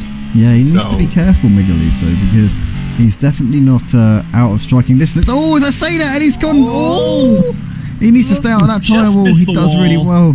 Oh my God, Nando's going to have an opportunity to get by, but it's not going to be enough. Yeah, Miguelito gets it going in the nick of time. 3.5 laps left to go here in this race. Both of them on the lead lap, so they'll have to complete the distance. Velside 40 seconds up the road. What a performance from him. But Miguelito's on a knife's edge right now. He needs to stay where he is if he's going to keep the points as they were coming into this round. It's not going to be too much of a bad round for Miguelito if he can just keep doing what he's doing right now. But he needs to stay in 2nd place. Definitely be, considering the race that he's had and the number of mistakes that he's made, I would say he'd probably be pretty happy with 2nd place here in this one. He's 5 seconds off of his personal best on this lap due to that mistake that we saw coming through Shell Oil. But he just needs to hold it together here in the final part of this race. As Velside's onto lap 26. He's got 3 laps left to go here in this race. This is just about Miguelito keeping his composure and not cracking under the pressure, knowing he needs to bring this home in 2nd place to keep himself in that striking range of Velside in the championship standings. But yeah, not the last few laps that Miguelito would have been hoping for. I'm sure he would have been hoping to just cruise home and bring it home in 2nd place. But Nando's not too far off the back of him, so he's going to have to definitely be watching out and keeping his foot flat to the boards here in these final couple of laps. 2.5 laps left to go. I'm just realising now, that flash isn't a flash, it's the bump in the road. Oh. It's the bump. There's a bump in the middle of the road going lakeside as they come up towards Island Bend, and every time they go over it, it's lifting the front of the car up and it's changing the angle so that the lights point upwards. And that may be why his 2nd headlight is back working, because earlier he only had one, and now it seems like the bump has moved his headlights to get back on. So yeah, maybe that bump has got magical powers. Maybe it's got a little bit of it's got a little bit of LED charger inside that bump, and it's given them all a little bit of rejuvenation with those headlights. But Miguelito pulled a bit of a gap here to Nando. 6 seconds he's got back to him, so clearly it's rejuvenated a couple of things. His headlights are coming back toward. Oh no, he goes wide though. coming through Druids, keeps it on the track by the skin of his teeth. Oh my god, I thought that was another disco there. I thought that was another disco. I thought he was going to go straight onto the gravel as he tags the grass a little bit, coming into Lodge. Yeah, I really did think that was going to be game over there, and Nando was going to be moving up into second place, but Miguelito keeps on to it for now as he starts the penultimate lap of this race. Nando's looks like he's dropping off the back of him. Velside's coming in towards his stops now. He's got a lap and a bit left to go here for the feature race at Oulton Park. Took P2 in the sprint race in difficult circumstances. Looked like he was going to be third towards the end, but then Disco's mistake gave Miguelito and Veleside P1 and 2 respectively. Veleside followed home his championship rival, but this race he's absolutely blitzed it. Miguelito making too many mistakes, and Veleside looking very good here for the first place. Yeah, I put up the speedo just to see maybe if he could run out of fuel, but he's got about 8 liters in the car, so it seems like he's gonna come home nice and clean and just about make it home. Yeah, here he is. So our last lap of the race here, second off of his personal best there on that one was Veleside, 1:34.2 for him on that previous lap. So he's kind of just dropping off a little bit now, just coasting it around, making sure he gets it to the flag. 40 seconds he's got over Miguelito. Miguelito's pulled out a bit of a gap to Nando as we see Veleside really wide there out of Cascades, but keeping it on the track.